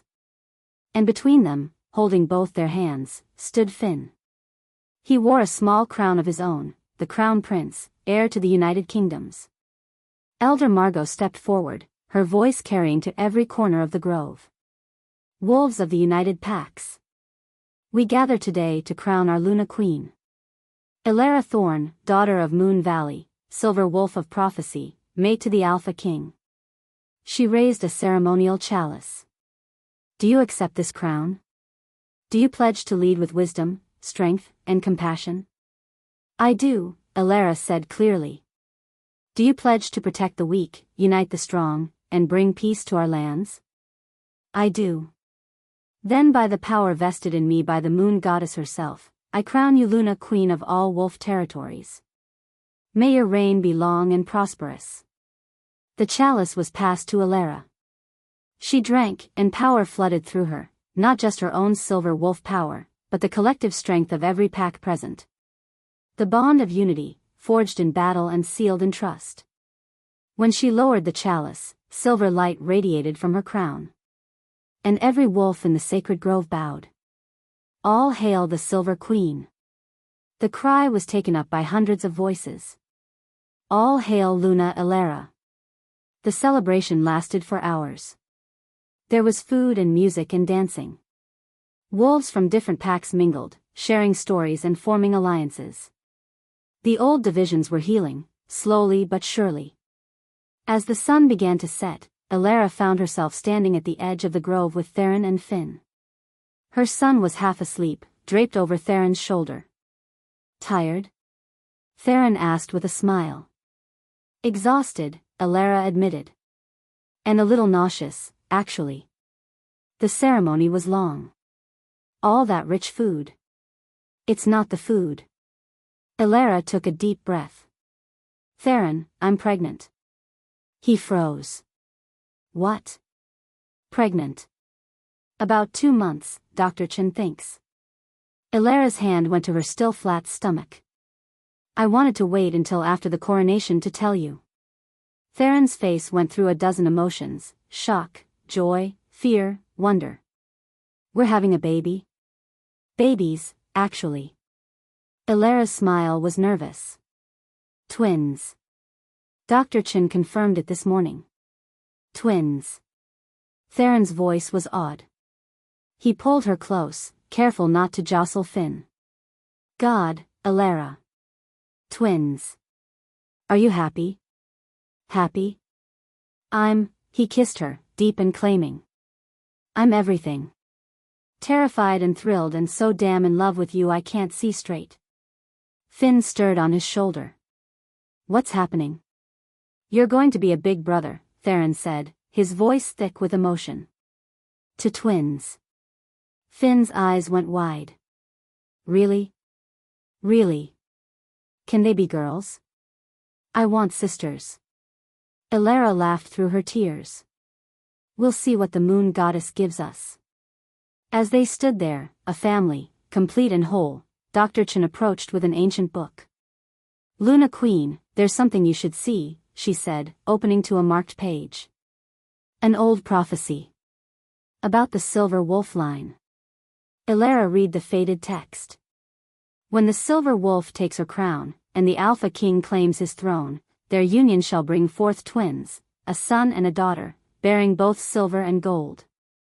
These children shall usher in a golden age of peace, where wolves no longer war but thrive together under one banner. The age of division ends. The age of unity begins. Twins, Elara breathed. The prophecy knew. The moon goddess always knows, Dr. Chen said with a smile. Congratulations, Luna Queen. As Dr. Chen walked away, Elara looked out over the sacred grove. At the wolves celebrating together.